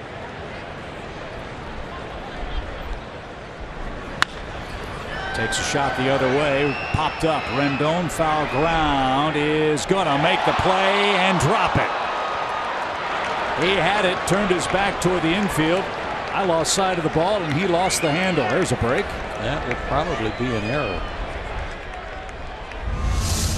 They don't often charge errors on drop foul balls, but he had that one. No play. The official score says hometown scoring. So we only have one error in the first 4.5 games. What a break for Freddie.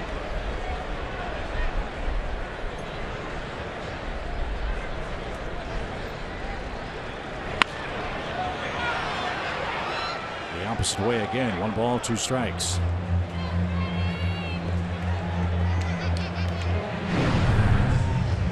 Food poisoning bothered Freeman in spring training. Had a touch of a bug, a virus or something, first couple of games of the season.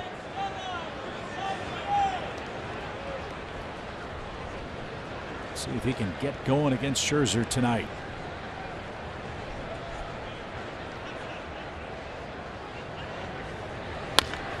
Ground ball right side. That'll be a productive out. Runner to third. Freeman advances Markakis. Now that was kind of interesting to me. Great job by Freddie to get him over, but they're trying to prevent him from pulling the ball, get him to shoot a couple foul balls off to the left, and then they throw him a slider down and in, which was perfect for him just to roll over the top of. Yeah, we hear about shifts all the time where pitchers pitch against their defense.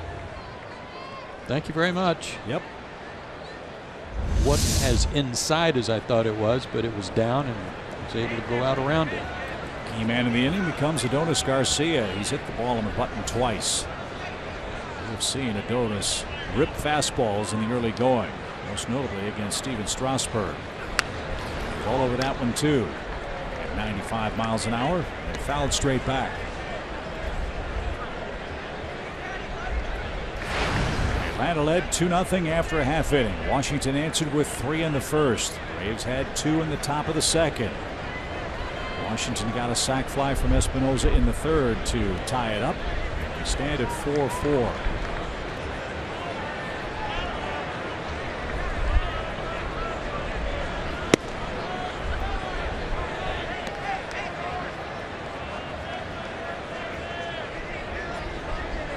I'm not sure Scherzer has figured Adonis out yet. You know, he gave up the slider for a homer in Atlanta, gave up the slider for a single tonight. He hit a rope his last time up right at Taylor in center. Scherzer's trying to be very careful here.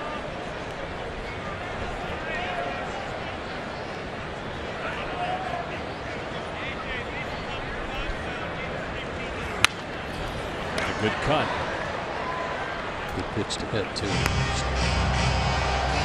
Missed it.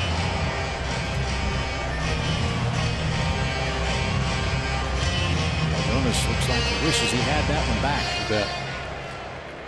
1-2 now.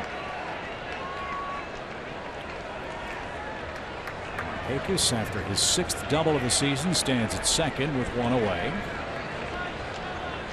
Excuse me, at third. After Freeman rolled in over on a ground out. Pitch. Swing and miss. Big strikeout for Scherzer. Satisfaction on his face there for finally getting Garcia with a good pitch.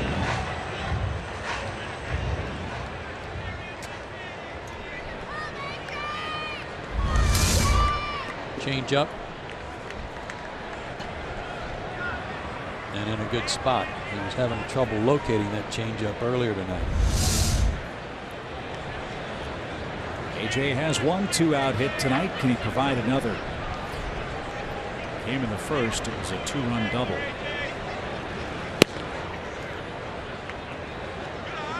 He was backing out of the batter's box before that ball got to the plate. He kind of did that the first inning. I mean, the first pitch of the last at bat. He was just taken all the way, not interested.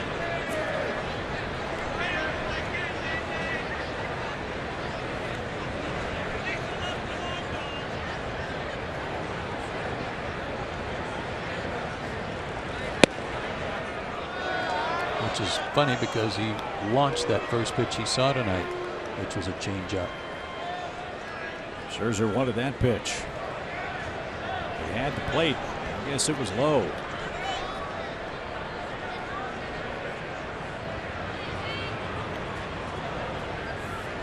Two balls, no strikes.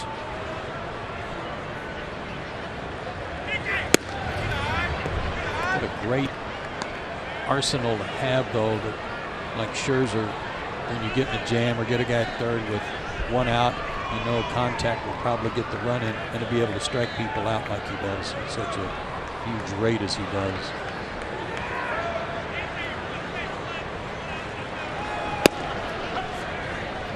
Took 1-3-1 the count now.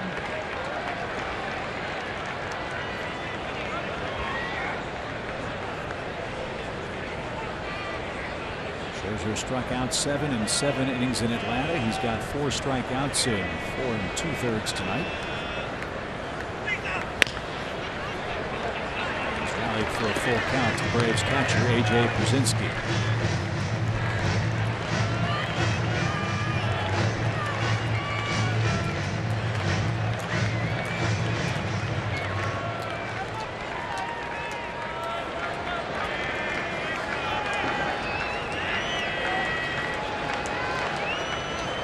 Moves over to where the shortstop normally plays with a full count. AJ bounces it up the middle. Espinosa with a throw to first in time, and the Braves waste a leadoff double by Nick Markakis.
That's right, Jerome, and they're doing it without Adam Jones. He's missed the last 4 games for the Orioles, and what a lift that's got to be for Buck Showalter's club, knowing they can win without their superstar outfielder. Well, speaking of lifts, I saw that homer. Yeah. I mean, up in the very top and back of the batter's eye at Fenway Park off of Craig Kimbrell. It was launched by Chris Davis. So the Orioles, Jerome's right, now perfect 6-0 on the year. Giants with 5 wins, the Reds and Cubs each with 5 wins. In fact, the Cubs and Reds are playing tonight at Wrigley Field in the Cubs home opener. And Cincinnati is leading John Lester 2-0. The Reds racked by injury problems to their pitching staff. Wouldn't know it. No. Playing great. Poor old Twins lost their home opener too. 0-7 to start the year. Nobody expected that. As Ryan Zimmerman leads off the Washington 5th. Sims had a good night at the plate. He singled, scored, and has a sacrifice fly for an RBI. But Norris had a breezy fourth inning. Got the Nationals on 6 pitches.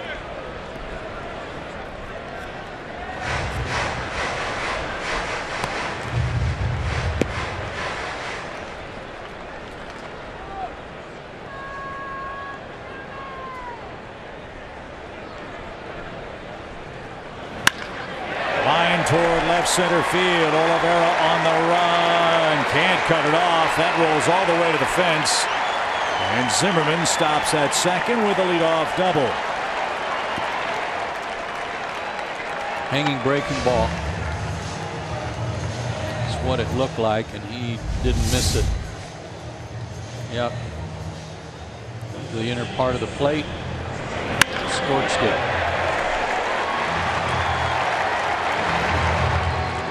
Double of the year for Zimmerman. That brings up Murphy, who's 2 for 2.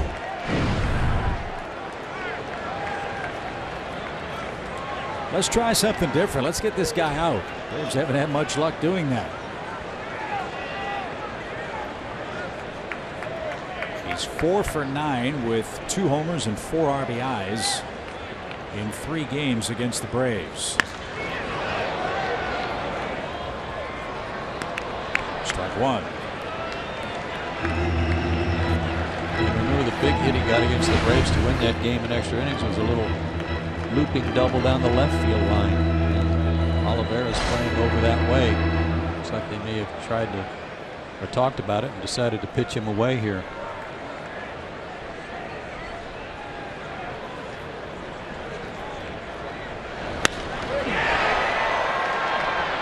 To center. Stubbs makes the play. And Murphy is finally retired. If you missed it, Alex Smith was thrown out trying to steal second base in the 4th inning. He suffered a laceration above his left eye. It appeared the batting helmet came off and bounced up and cut him in the forehead. Laceration, he's day to day. Just a bizarre play. I mean, as many bases as he's stolen in his career, for that to happen in his first big league game, bizarre. But he did pick up his first major league hit and scored his first major league run tonight.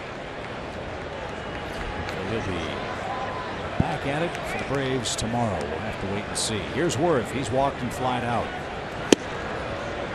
Jason takes the ball. Once they're able to patch that, at least what it looked like, I don't think it's going to affect him wearing his cap and hopefully not his batting helmet. So once they get it stapled back together or whatever they got to do, hopefully he'll be ready to go tomorrow if he plays against Gio Gonzalez.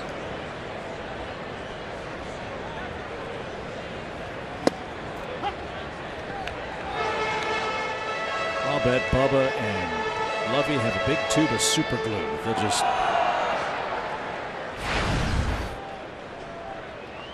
go to work on that cut. Ball and a strike for Worth.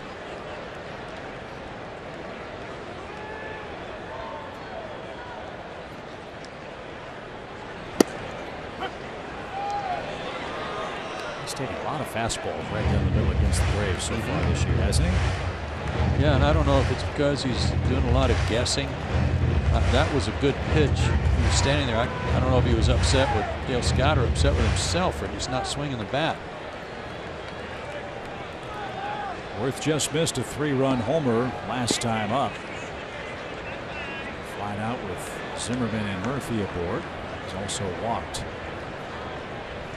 That ball's cracked foul. His third base coaches that line up down the line to try to help the runner at second in the event of a base hit. In this case, Bob Henley. Man, are they in harm's way. That ball was scorched right by him.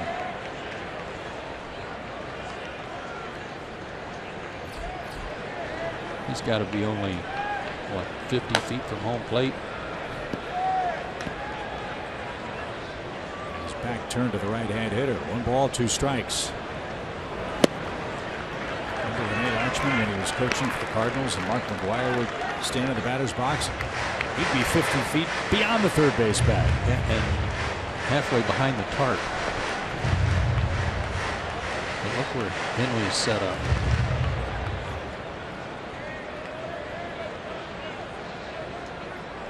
The idea is that if there's a base hit, that gives him more time to make a decision as to whether to wave the runner home or not. Popped up right side. Freeman, foul ground, makes an over-the-shoulder catch. Runner tags and heads to third. Heads up base running by Zimmerman, but a great catch and foul ground by Freddie Freeman for the second out.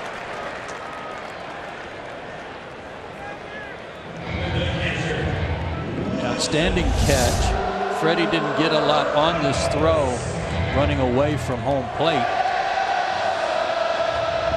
But you take the out.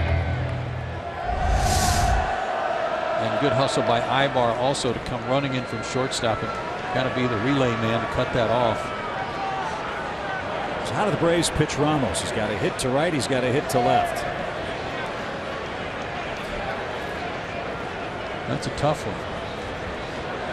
He's covered both sides of the plate. Got the number 8 hitter up on deck, who has a sacrifice fly tonight, but might be a better option.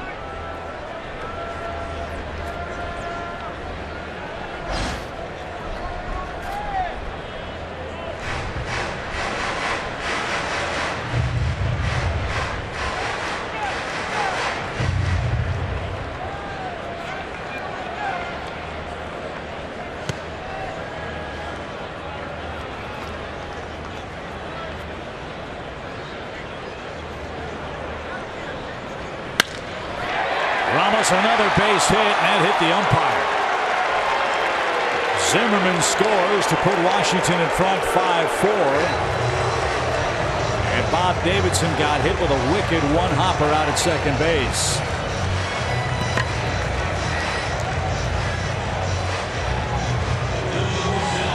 Dave Bob's been around for a long time and could not get out of the way of this. From that distance. But Ramos torments the Braves again. It wasn't to right, it wasn't to left, it was up the middle. So he's 3 for 3. Washington takes the lead 5-4, and here's Espinosa with an RBI tonight.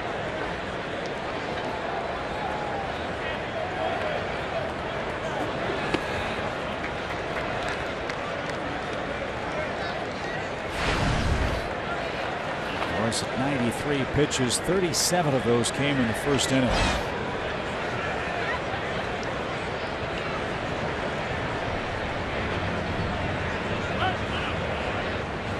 Wilson Ramos came into the game 0 for 9 in that 2-game series against Miami. Braves couldn't vouch for that, not the way he's hit them. He's 7 for 12 now against Atlanta pitching. 1 ball, no strikes. Based on what we see, and we know that Ramos has battled injuries himself. It's tough for them to get a full year out of him. But the way he's swinging the bat, what we've seen, and especially his defense and ability to throw, he's emerging as one of the best catchers in the National League. Well, we just saw arguably the best against the Cardinals in Yadier Molina. This might be Molina light. This might be the heir apparent and might be better than Molina at this point. 2 balls, no strikes. Espinosa didn't get it. His bullpen's been busy this entire inning. Pitcher spot for Atlanta due 4th when we get to the 6th.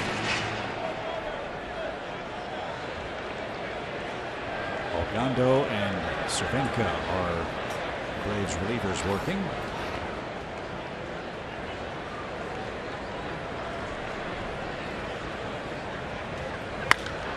Popped up. Jace Peterson at second says he's got it.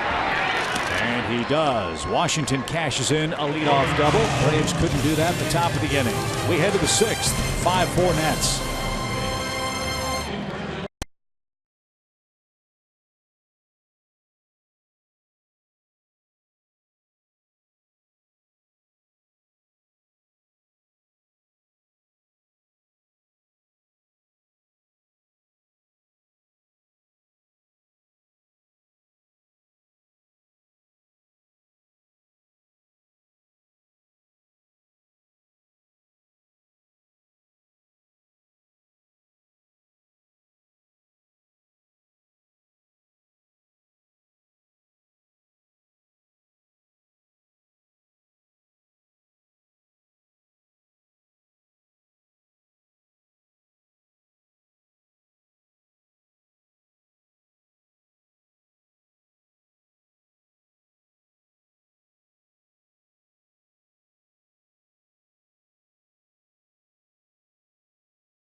having a lot of fun tonight at Nationals Park in Washington. Braves playing on the road for the first time.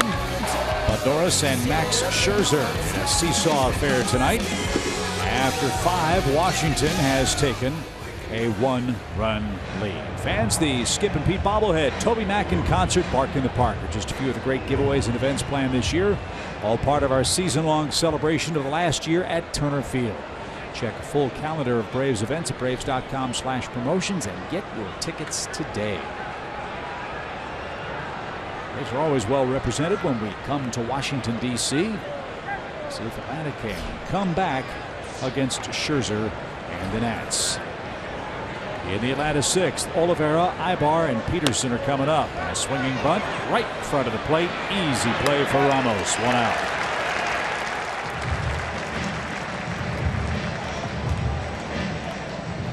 For those of you that just joined us, Alex Smith joined the ball club today, called up, started the game, got a base hit, scored a run, and then on his first stolen base attempt, his helmet came off, bounced against the base, came up, hit him in the face, and gashed his forehead right between the eyes. He had to come out of the game. Had a heck of a cut. I've never seen that before. I don't think I've ever seen it before. It didn't even look like the edge of the helmet. It looked like the round top of the helmet.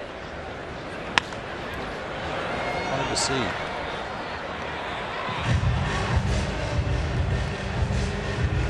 Eric Ibar, the batter, he's quickly down 2 strikes and is 0 for 2 tonight.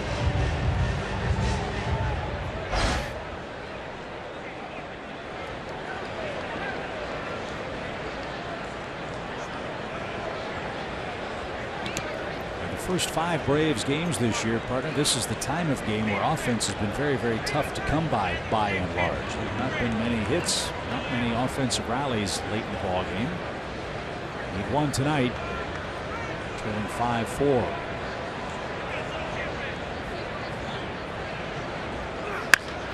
Well, this is a time of game too, where when given the lead late after not pitching too well in the first 5 innings, a big stud horse like Max Scherzer gets his second win, and all of a sudden he can smell a W now with the lead, and he gets tougher. Pitch number 94 from Scherzer. He is rolled foul and out of play. Very odd scheduling for the Braves and Nationals this year. 6 of the first 9 games are head-to-head between these 2 Eastern clubs, and then we won't see Washington again until after the All-Star break. Very strange. 1-2 count.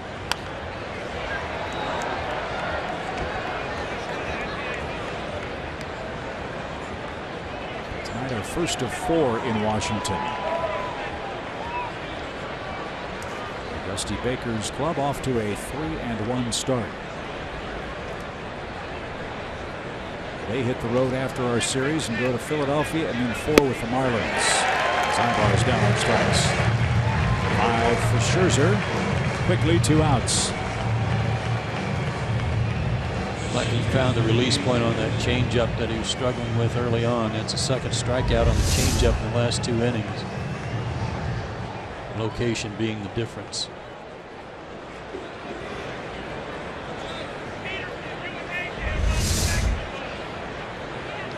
Chase Peterson picked up his second hit of the season, his first time up, and also scored a run.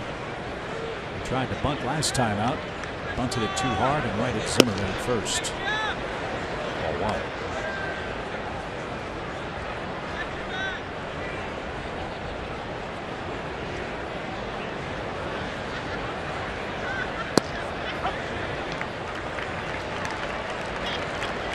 Jeff Rancour is on deck. He'd bat for Norris if Peterson could reach.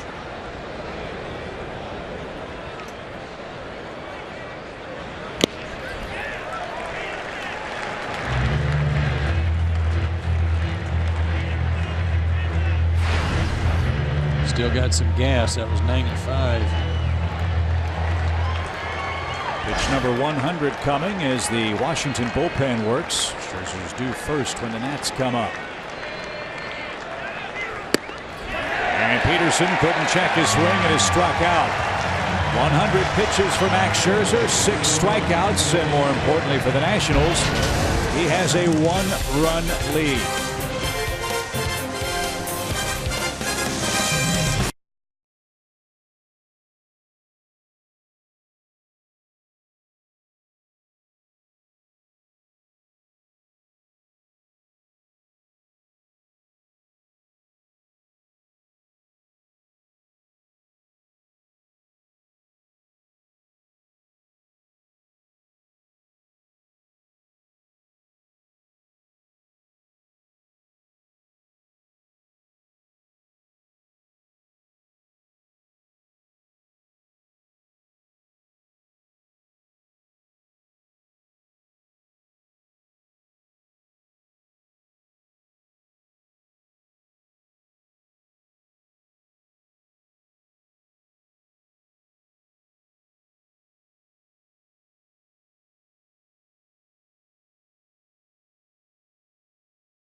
By Academy Sports and Outdoors. Right stuff, low price, every day.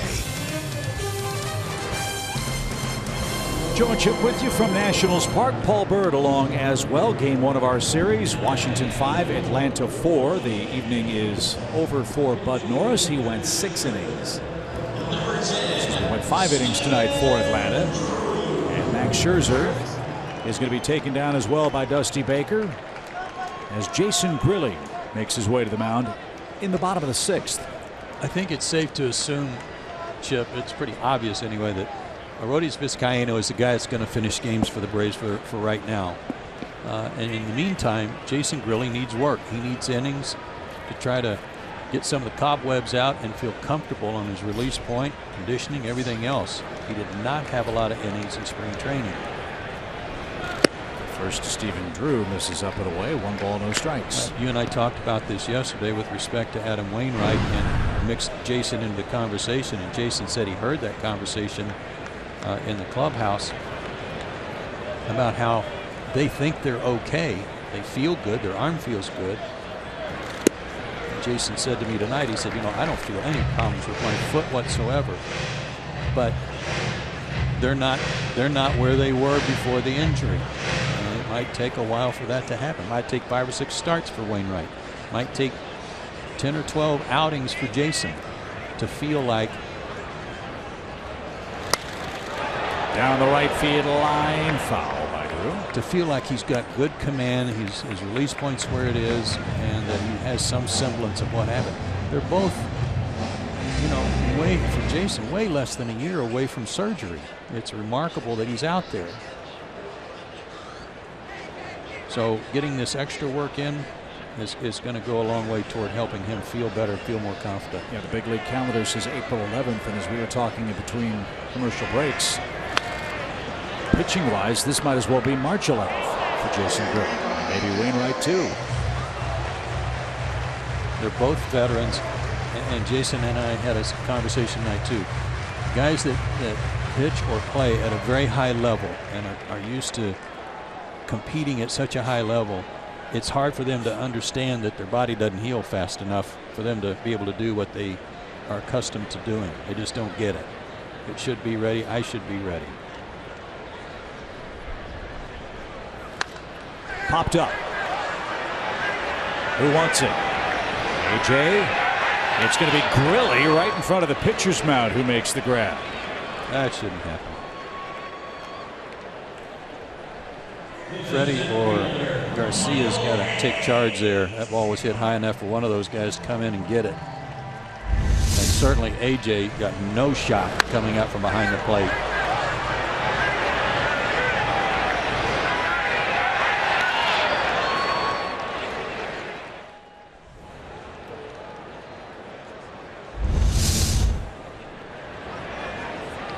Drew retired, top of the order. Here's Taylor. Taylor's 1 for 3. He's grounded out his last 2 times up. I remember when John Smoltz had to have his Tommy John surgery. He claimed that he was going to come back faster than any pitcher in history from Tommy John.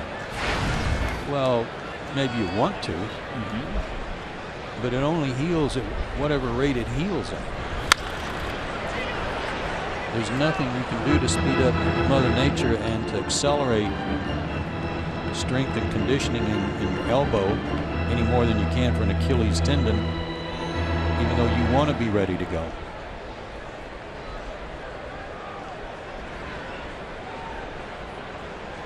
No balls, 2 strikes. Base is empty for Taylor. We're in the 6th.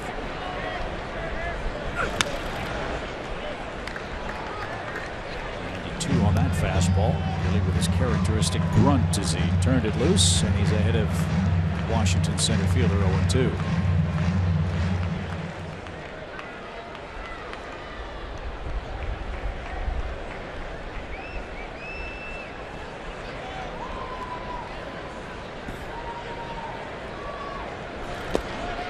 That's low and away, no swing, 1 ball, 2 strikes.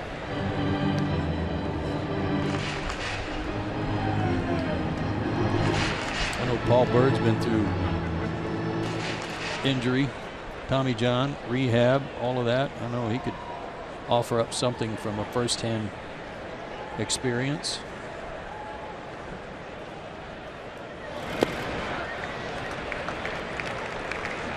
Two and 2. You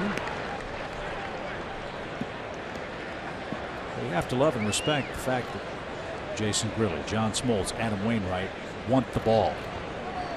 They take that as a responsibility to be back and ready to go when the bell rings. Swing and a miss by Taylor.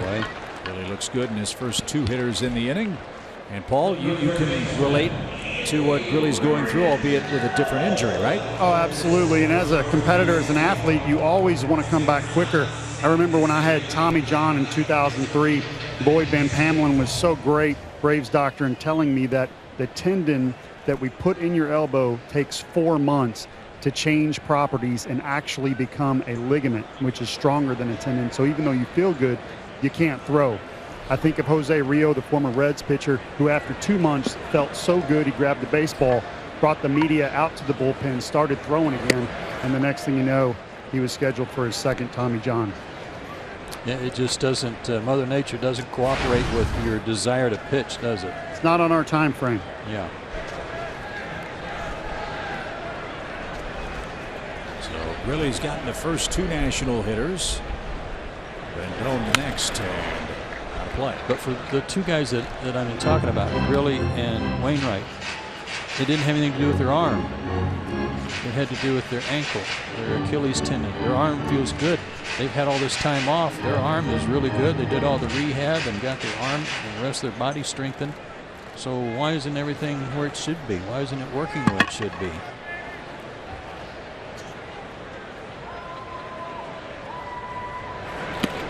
That's a question us non-athletes ask ourselves all the time.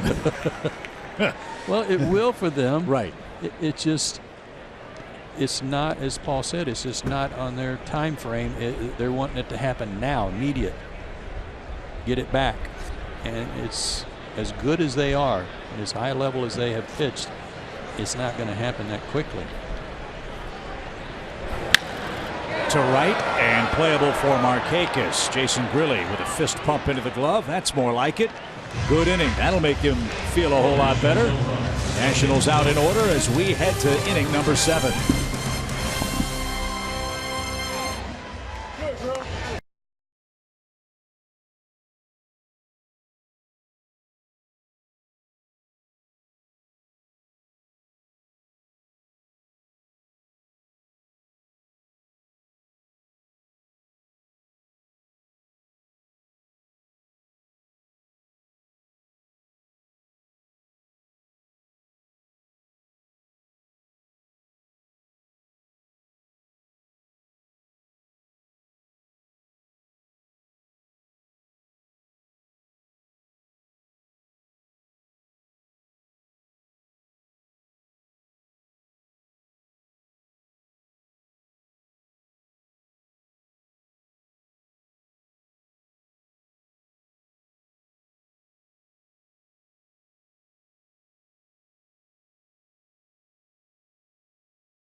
Atlanta Braves baseball is sponsored by the Works Turbine Blower, the fastest way to clean up your yard. It's work season.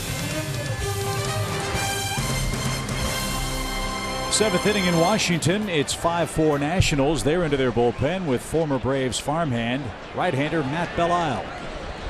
This is the part of the bullpen that concerns Dusty Baker the most. It's the guys, the bridge guys between the starters and Papelbon. So he's keeping a close eye on the guys that he's basically seeing who fits best. Tonight it's Matt Belisle.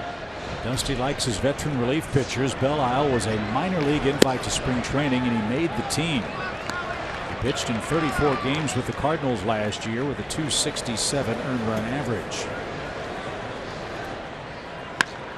Kelly Johnson greets him with a fly ball foul to left. It's 0-2. Belisle was a second-round pick of the Braves back in 1995 and was traded to the Reds for Kent Merker in 2003.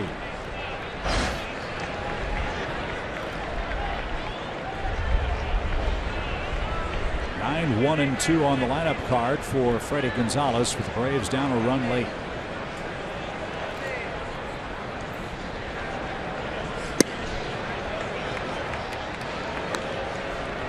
It's 1-2.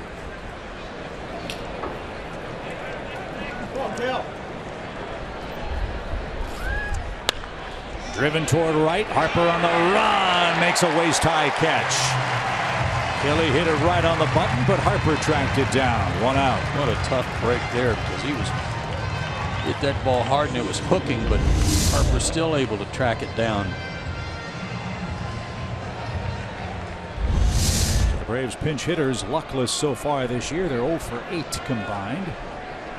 As we go back to the top of the order, Drew Stubbs gets his first at bat. Remember, he came on after Malik Smith was injured trying to steal second base in the 4th inning. It was a laceration to the forehead, and the helmet came off and plunked him.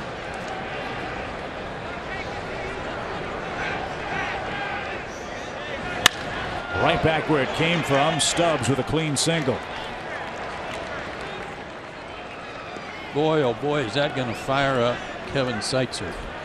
One of the things they were working on hard in the cage under the stadium today with Drew Stubbs was trying to stay inside the baseball and hit it back through the middle. In the case today was soft toss trying to hit it back at the screen, the protective screen. That hard work paid off. And it's a 2-batter appearance for Matt Belisle, and Dusty Baker will go into his bullpen yet again. 5-4 Washington. Braves have the tying man aboard.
Authority of the Atlanta Braves and may not be reproduced or retransmitted in any form. And the accounts and descriptions of this game may not be disseminated without the express written consent of the Atlanta Braves.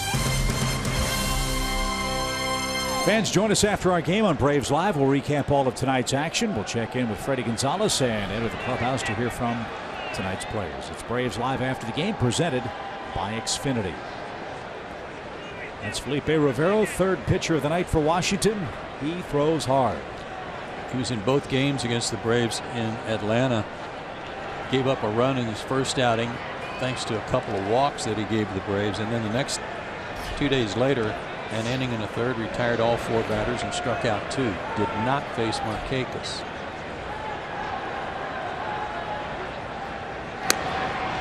Who is red hot. Nick has 8 hits in his last 20 at bats, 2 more doubles tonight after 3 yesterday. He's got 6 two-base hits for the season. Stubbs can fly. He's got a good lead at first.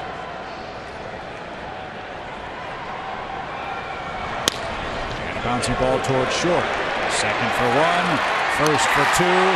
And Rivero comes in and gets a double play ball to send us to the 7th inning stretch. Washington maintains a lead 5-4. They'll have Bryce Harper leading off the bottom half of the inning in game 1 of our big series here at Nationals Park.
Way to see your Braves during the historic final year at Turner Field. Save off the regular game price and custom build your 4-game plan, or pick a popular plan like the bobblehead, Friday night fireworks, or Sunday Kids Day plans today by visiting Braves.com/4game. Home 7th, Nationals by a run. The Braves go into the bullpen again. It's veteran left-hander Eric O'Flaherty's turn to pitch. Yeah, it's been a rough start for Eric. Some of it not of his own doing. He'll suck up a couple of losses, and he'll be brought in tonight to start off with Bryce Harper.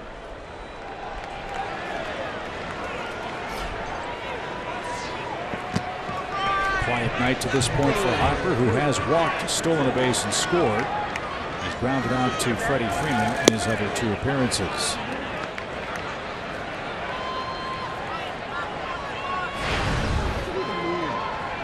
Harper's 3rd at bat of the year against a left-handed pitcher.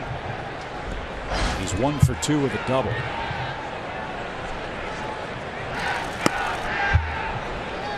Eric wanted that pitch, didn't get it. 1 ball, 1 strike.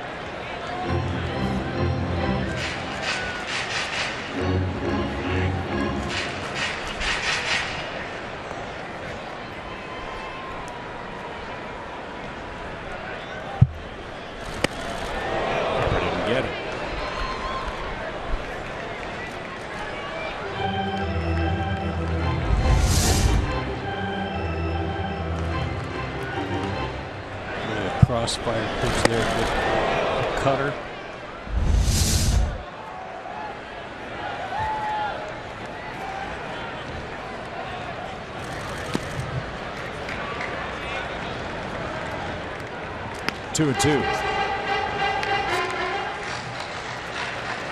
brought him back because of the kind of person he is, because of his success he had in a Braves uniform, and because he's had luck against lefties.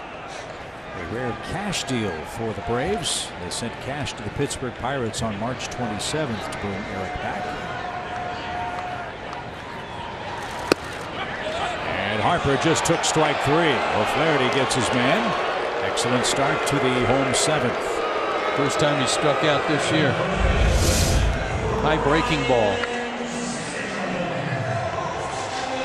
And a good pitch.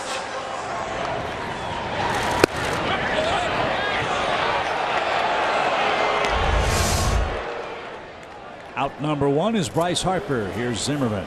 He's 2 for 2 with a sac fly, RBI, and 2 runs scored.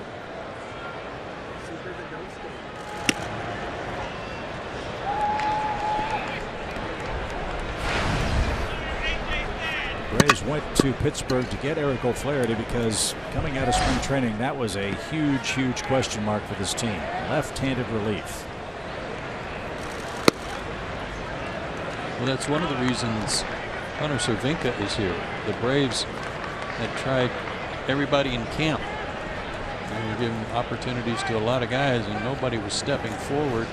Cervinka got the call a couple of times to come over, called over from the minor league camp.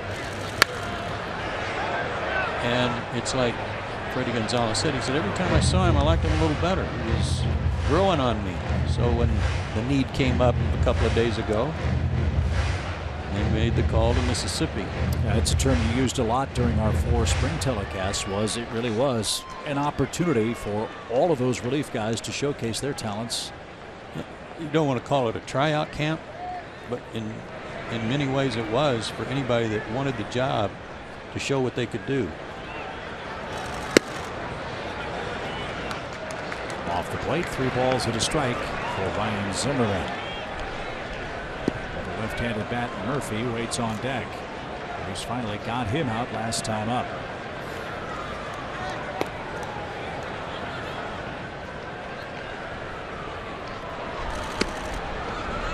And that's too high. Zimmerman walks.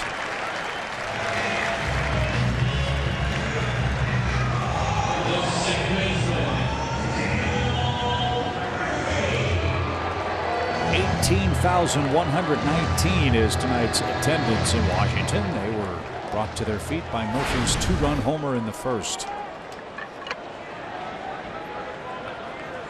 Braves led 2-0 after a half inning. The Nationals took a 3-2 lead on Murphy's long ball.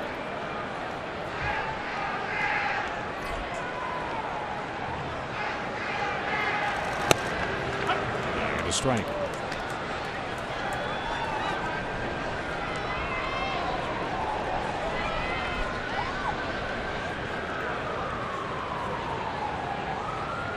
Lefties haven't bothered Murphy this year. He's a perfect 3 for 3 against them with 4 RBIs. And that's well hit towards center, but right at Stubbs. So Murphy's perfect run against lefties ends. There's out number 2. Speaking of the number 2, that's game 2 of the series here tomorrow night. Join us over on Fox Sports Southeast for game 2 of the series. Gio Gonzalez against a Braves starter yet to be named. Join us for Braves live at 6:30 Eastern on Fox Sports Southeast. Your home for the Braves. The game will also stream live on Fox Sports Go. It's April in the ATL, presented by Cook's Pest Control. Eric O'Flaherty works 2/3 of an inning with a strikeout and a walk. Jason Worth coming up for the Nats. New pitcher on for Atlanta.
Braves baseball is sponsored by your local Toyota dealers, Let's Go Places, and the Georgia Lottery.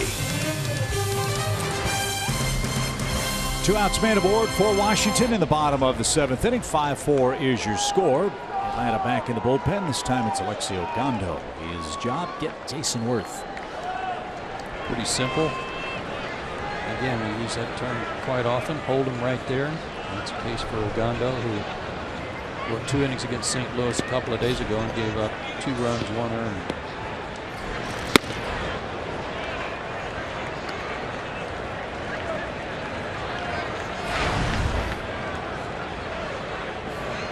Worth is flat out, popped out, and walked. The pop out came in the 5th inning. It was a great play by Freddie Freeman. Foul ground to range deep onto the warning track and make an over the shoulder grab. And released.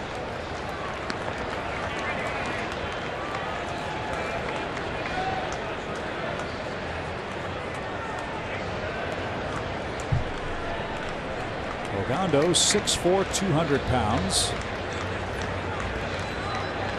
Pitched for the Red Sox last year. Working with the Texas Rangers in 2010. 44 games with a 1.30 ERA. Starting pitcher in 2011, and then lots of injuries sidetracked his career. Most of them right shoulder and right elbow issues. He's gone 3-0 to Jason Worth.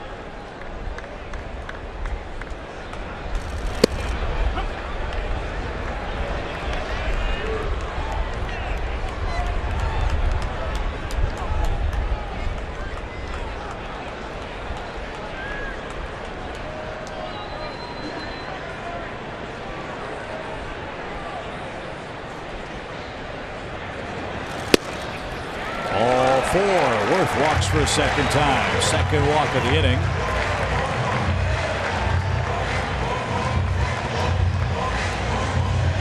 Walks were really the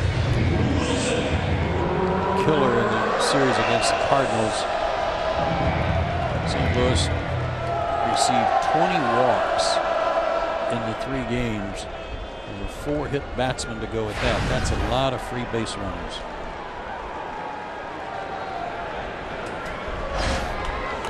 Haven't been able to solve this man.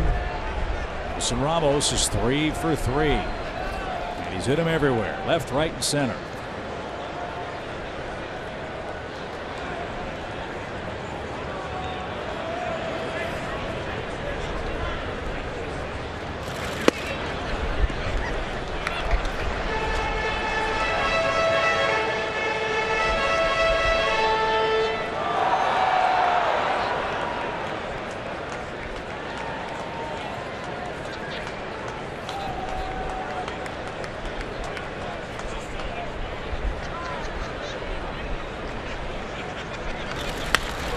Fly foul, 1 ball, 1 strike. The numbers for the Braves bullpen, as Joe mentioned, are not pretty because of the extra base runs. Lots of hit batsmen, lots of bases on balls, including the 2 by the Braves bullpen tonight. That gives them 16 walks in 19 2/3 innings. Can't have that, can you? Especially when you come into innings like this where you're already inheriting base runners. 1-1 pitch. Breaking ball, little flare, shallow right. Markakis coming on, can't get there. He drops the ball. Doesn't matter. Zimmerman never stopped running.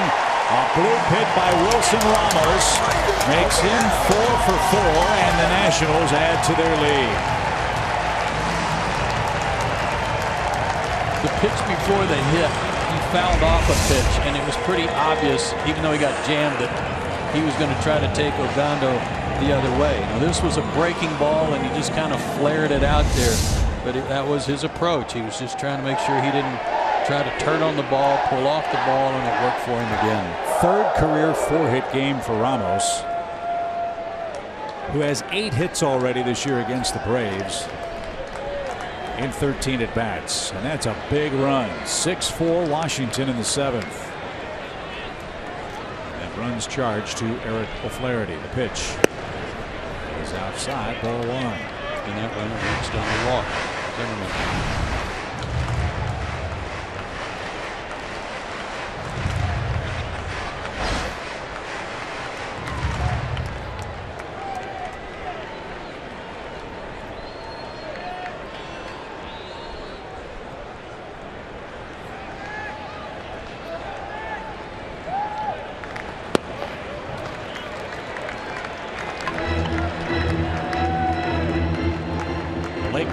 Is up and throwing in the Washington bullpen.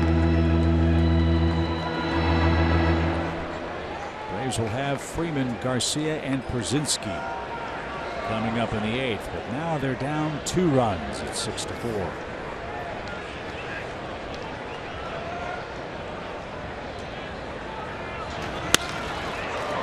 Right at Ibar. He will take it to the bag himself. That will retire the side. Washington cashes in a pair of walks for a big insurance run at 6-4.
Sports Service delivers everything you've come to expect and more. Watch every out-of-market game live in HD on over 400 supported devices. That includes a free subscription to At Bat Premium, the #1 app for live baseball. Blackout and other restrictions apply. Go to MLB.tv for details.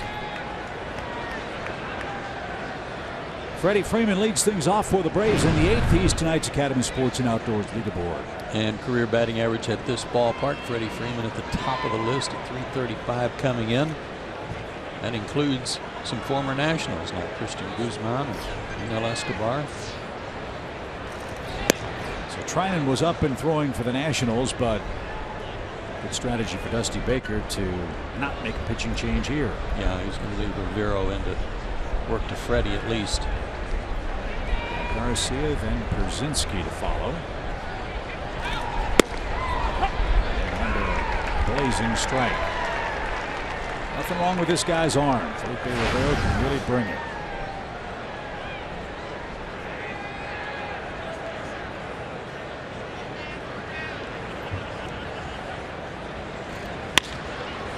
That's not fair. Crossfire jammed him. Dropped down to Laredo to do it. 94.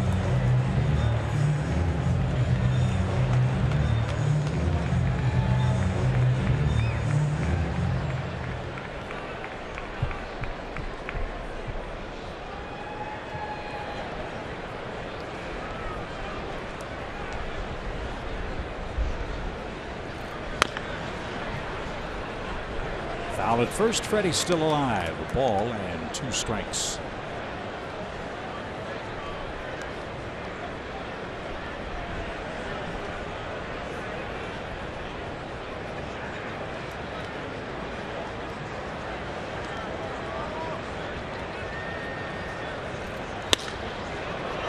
To center.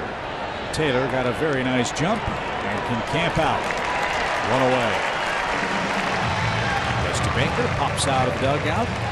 Rivero did his job, got Markakis to hit into a double play, and Freeman to fly out softly to center. It will be Blake Trinan, it appears, to come on to face Adonis Garcia. One away in the Braves' 8th. Washington by 2.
Fox Sports Go. Available on every mobile device known to man. It's a great way to catch the Braves wherever you are. Watch Fox Sports Go. Get it in the App Store today. Skip the Beat bobblehead, Toby Mac in concert, Bark in the Park are just a few of the great giveaways and events planned this year, part of our season-long celebration of our last year at Turner Field. Check out a full calendar of Braves events at braves.com/promotions. Another flamethrower out of the Nationals bullpen. It's Blake Trinan. Goes hard, gets the ball on the ground, and doesn't walk people. That's a nice combination of skills. Yeah, that was 97. He's been clocked as high as 100. Hard sinker, slider. Worked an inning yesterday against the Marlins. Struck out about it. Sharply hit and past Murphy. We know Garcia can hit a fastball. He just hit another one. And he's aboard with one out, and that brings the tying run to the plate. That's pretty unusual. Right-handed hitters last year only hit a .187 against him. They were overplaying him up the middle. And once again, an overshift cost him.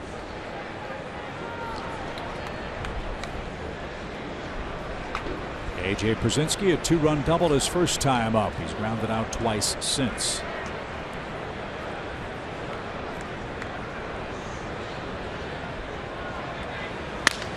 Broke his bat, skies it towards center. And Taylor is going to catch that.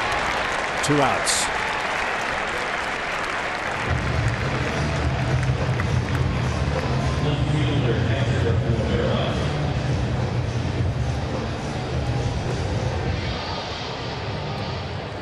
Hector's got it 0 for tonight.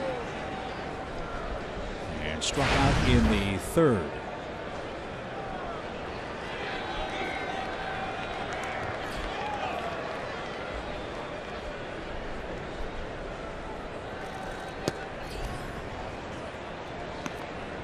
One ball, no strikes. Trinan was a college walk-on and graduated from South Dakota State. Their team nickname the Jackrabbits.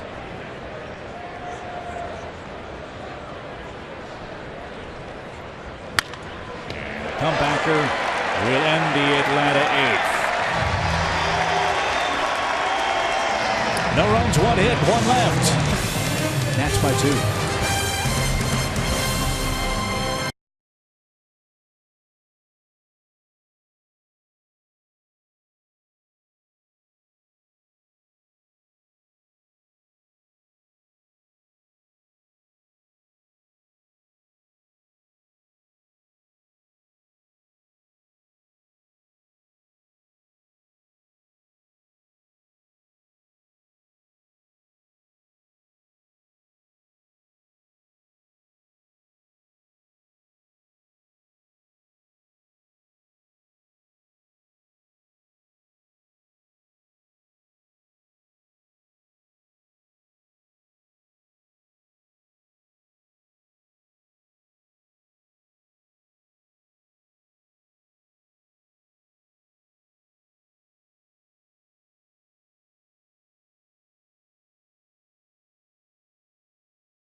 Atlanta Braves Baseball.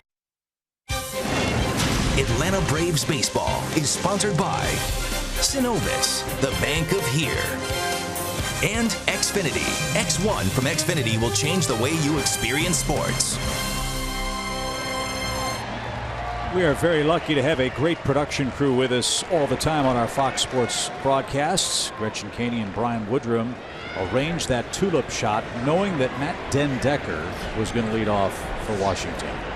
Wow. Pretty amazing, isn't it? I wondered where you were going with that. So was I about halfway through. But it all came together. I see. As one of the villains with the Nationals back in Atlanta. You don't often get a Dutch tilt to a ball game. No, you really don't. But what a story Den Decker was back in Atlanta. Remember, they had to put Revere on the disabled list with that rib cage problem. They called Den Decker up. He flew in. In fact, Dusty Baker said before the game in Atlanta to the Washington press corps, well, maybe Den Decker will come off the plane and give us a big hit. He was prophetic, was the Washington skipper. It came in the Norris game. The Nationals had tied it, and then he came up and delivered a 2-run pinch hit double.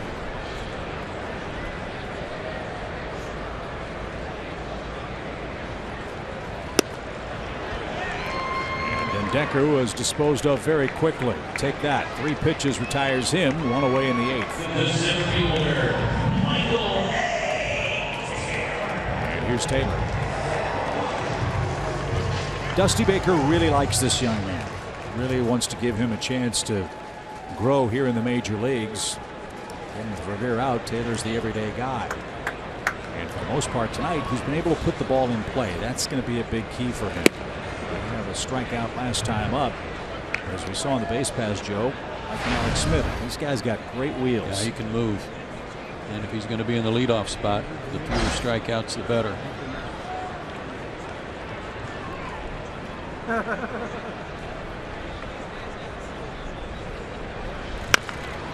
Rolled slowly left side. Adonis charges. Couldn't find the handle, threw it away. It's off Taylor's body down the right field line. He's around second, and he's on his way to third, and he'll make it without a play. Put it in play, and who knows what'll happen. Taylor's at third base with 1 out. I'll guess infield hit, throwing error. We'll wait for the official score. Yeah, it was a bad throw that Freddie was not going to be able to haul in. And when it got past him, it got into the body of Taylor, and he may have been the one that kicked it. No chance after bobbling it. Throwing it almost straight down. It is a single and an error, the 7th error committed by the Braves defense in their first 6 games. Now the infield has to come in for Rendon. That's no fun. As good a hitter as this man is.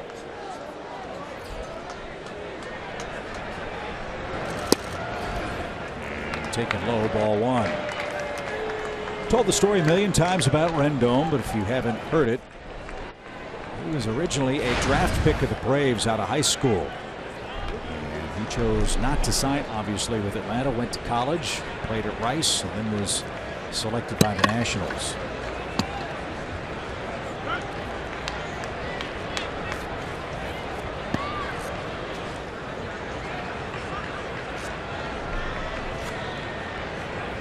Professional hitter.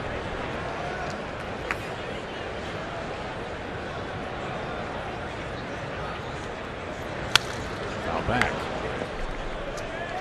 Some might say the Nationals last year had a disappointing season, and certainly their record would indicate that would be the case, but they only have their lineup together for a grand total of 2 games for Matt Williams. Injuries really sidetracked their year. Rendon, one of those culprits. He missed 82 games. Hurt his knee in spring training and wasn't right the rest of the year.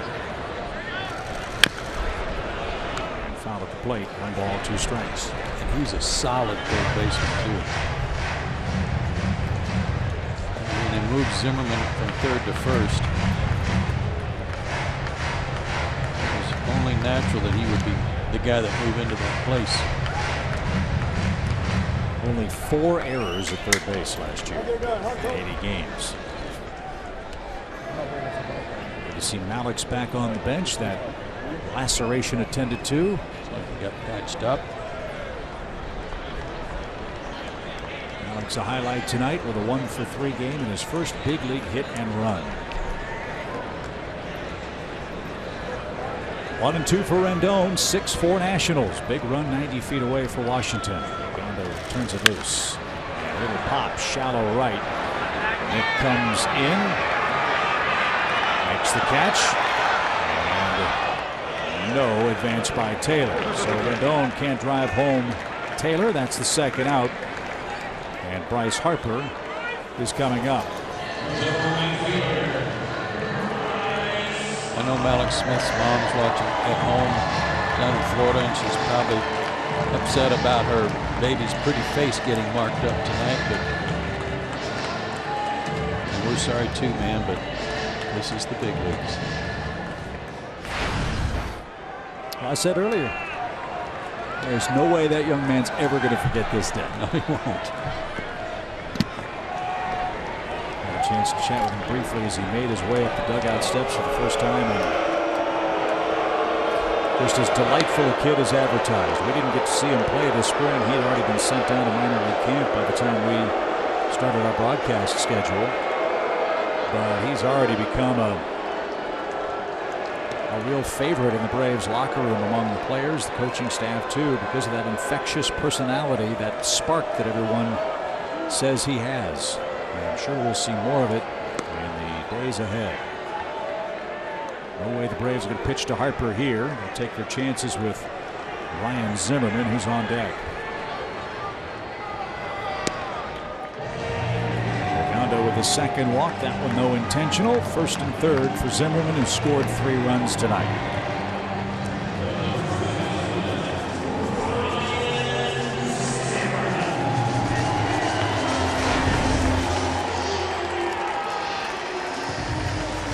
Really respect the way this guy goes about his business. Ryan Zimmerman, pro's pro. Does a lot of great work off the field as well. He's on the board of the National Multiple Sclerosis Society. His mom was diagnosed with that disease in 1995. And he does a lot of work with the ZIMS Foundation to raise money in the hopes of finding a cure for that disease. Harper's running. A strike was called. No throw to second base. Now hit could score 2.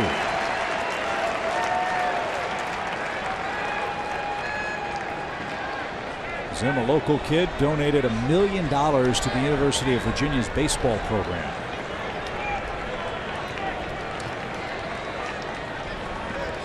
It's quite a nice contribution.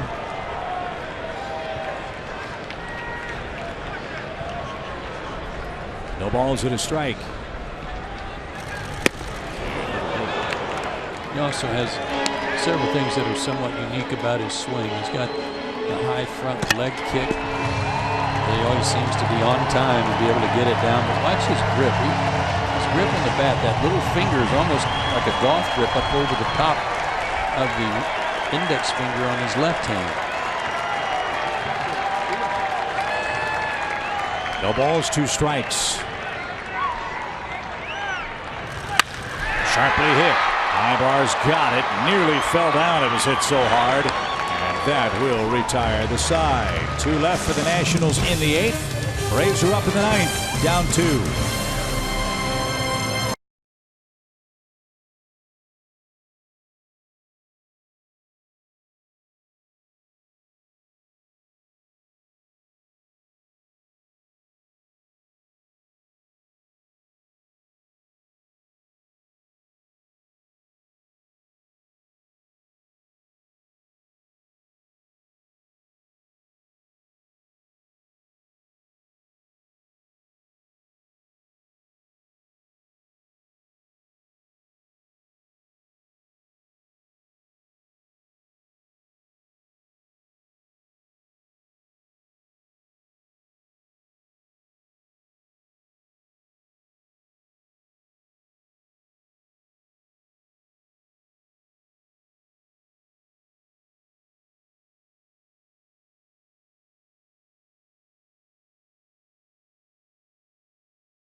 get 3 runs in the top of the 9th inning. We'll talk all about it on Braves Live, presented by Xfinity. We'll hear from Freddie Gonzalez and tonight's performers, Jerome Jurinovich and Matt Diaz, standing by in our Atlanta studios with Braves Live, presented by Xfinity, coming up after what we hope will be a bottom of the 9th. However, Atlanta's got to get something done against Jonathan Papelbon, who's 3 for 3 already on the season in save opportunities.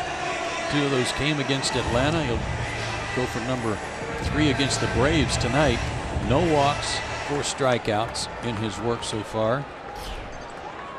He and Bryce Harper have patched things up after that late season dugout confrontation. But for the sounds of things, Joe, the fans haven't forgiven him. No, he went after the wrong guy in the eyes of the fans. So he's got the bottom part of the order coming up. It starts with Ibar, who's 0 for 3 with a couple of strikeouts. Downstairs, ball 1.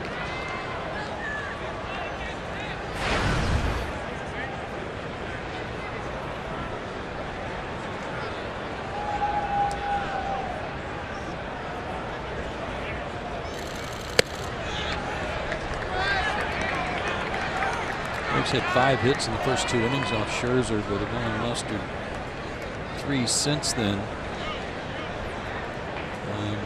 Not more than 1 in any one inning. Well, that's an early season trend. We've talked about the bullpen issues and the walks that have been given up. There has been very little offense for the Atlanta club, starting with the 6th inning forward all season long. Just 2 hits after the 6th tonight. Hurt the 5th when he got the leadoff double from Markakis and had a chance to get the lead back and couldn't get him in. And Freddie got him to third with a ground out. Garcia strikeout. AJ grounded out to end the threat. And a full count for Ibar from Jonathan Papelbon.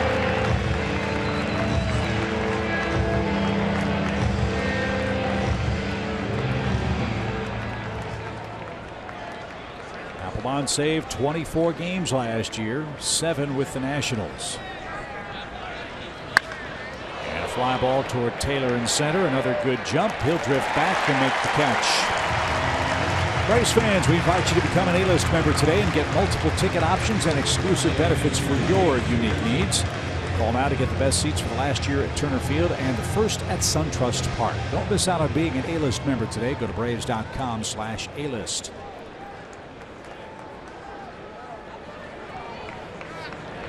Jace Peterson is the batter. Jace had a 2nd inning single and scored the 3rd Braves run. Takes a ball. Papelbon now 352 career saves. He's a 6-time All-Star.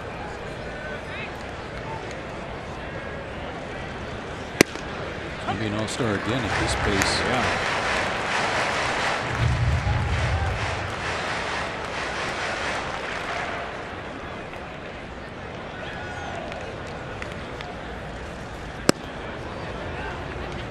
Mixes in a split now with his slider. Complement his fastball.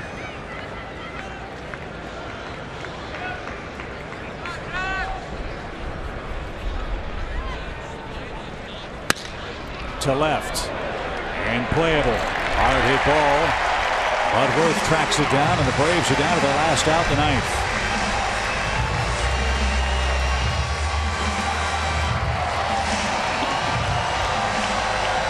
Gordon Beckham.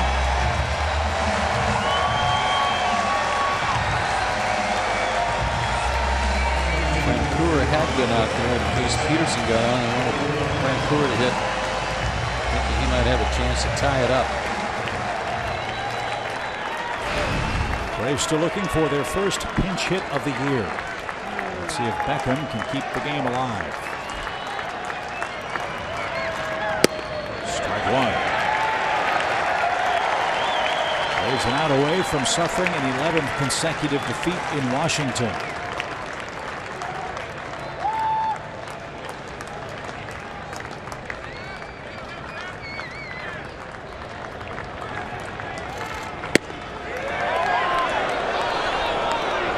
One ball, 1 strike.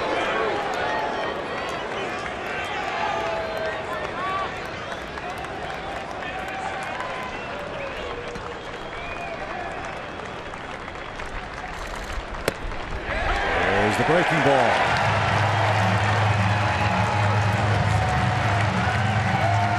He's sharp. He's around the plate, knowing he's got 2 runs to work with. Both balls that were put in play were hit hard. He's willing to give that up. Now 2-2.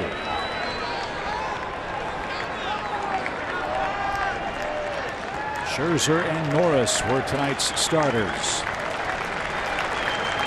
Papelbon trying to finish it off. 2 balls, 2 strikes.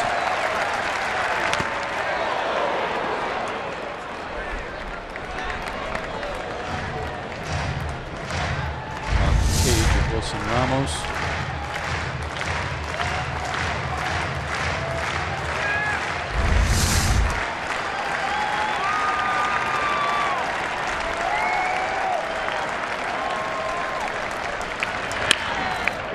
Foul past Bo Porter.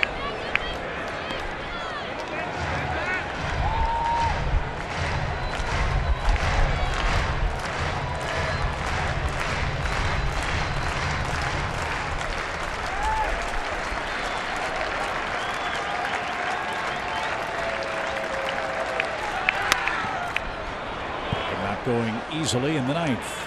Still 2-2. Papelbon doesn't heat it up like he used to, but he's become a better pitcher than he used to be. He's still throwing hard enough to use that fastball to get strikeouts, but with the split and slider, he's got a couple other weapons too. Did he go? He did not. That was a close call. Full count.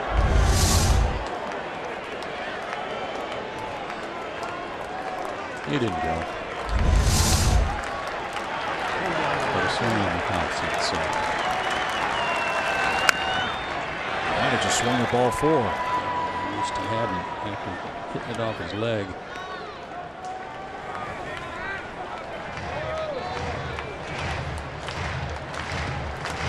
Beckham grinding one out with 2 outs in the 9th. This is the 10th pitch of the at-bat.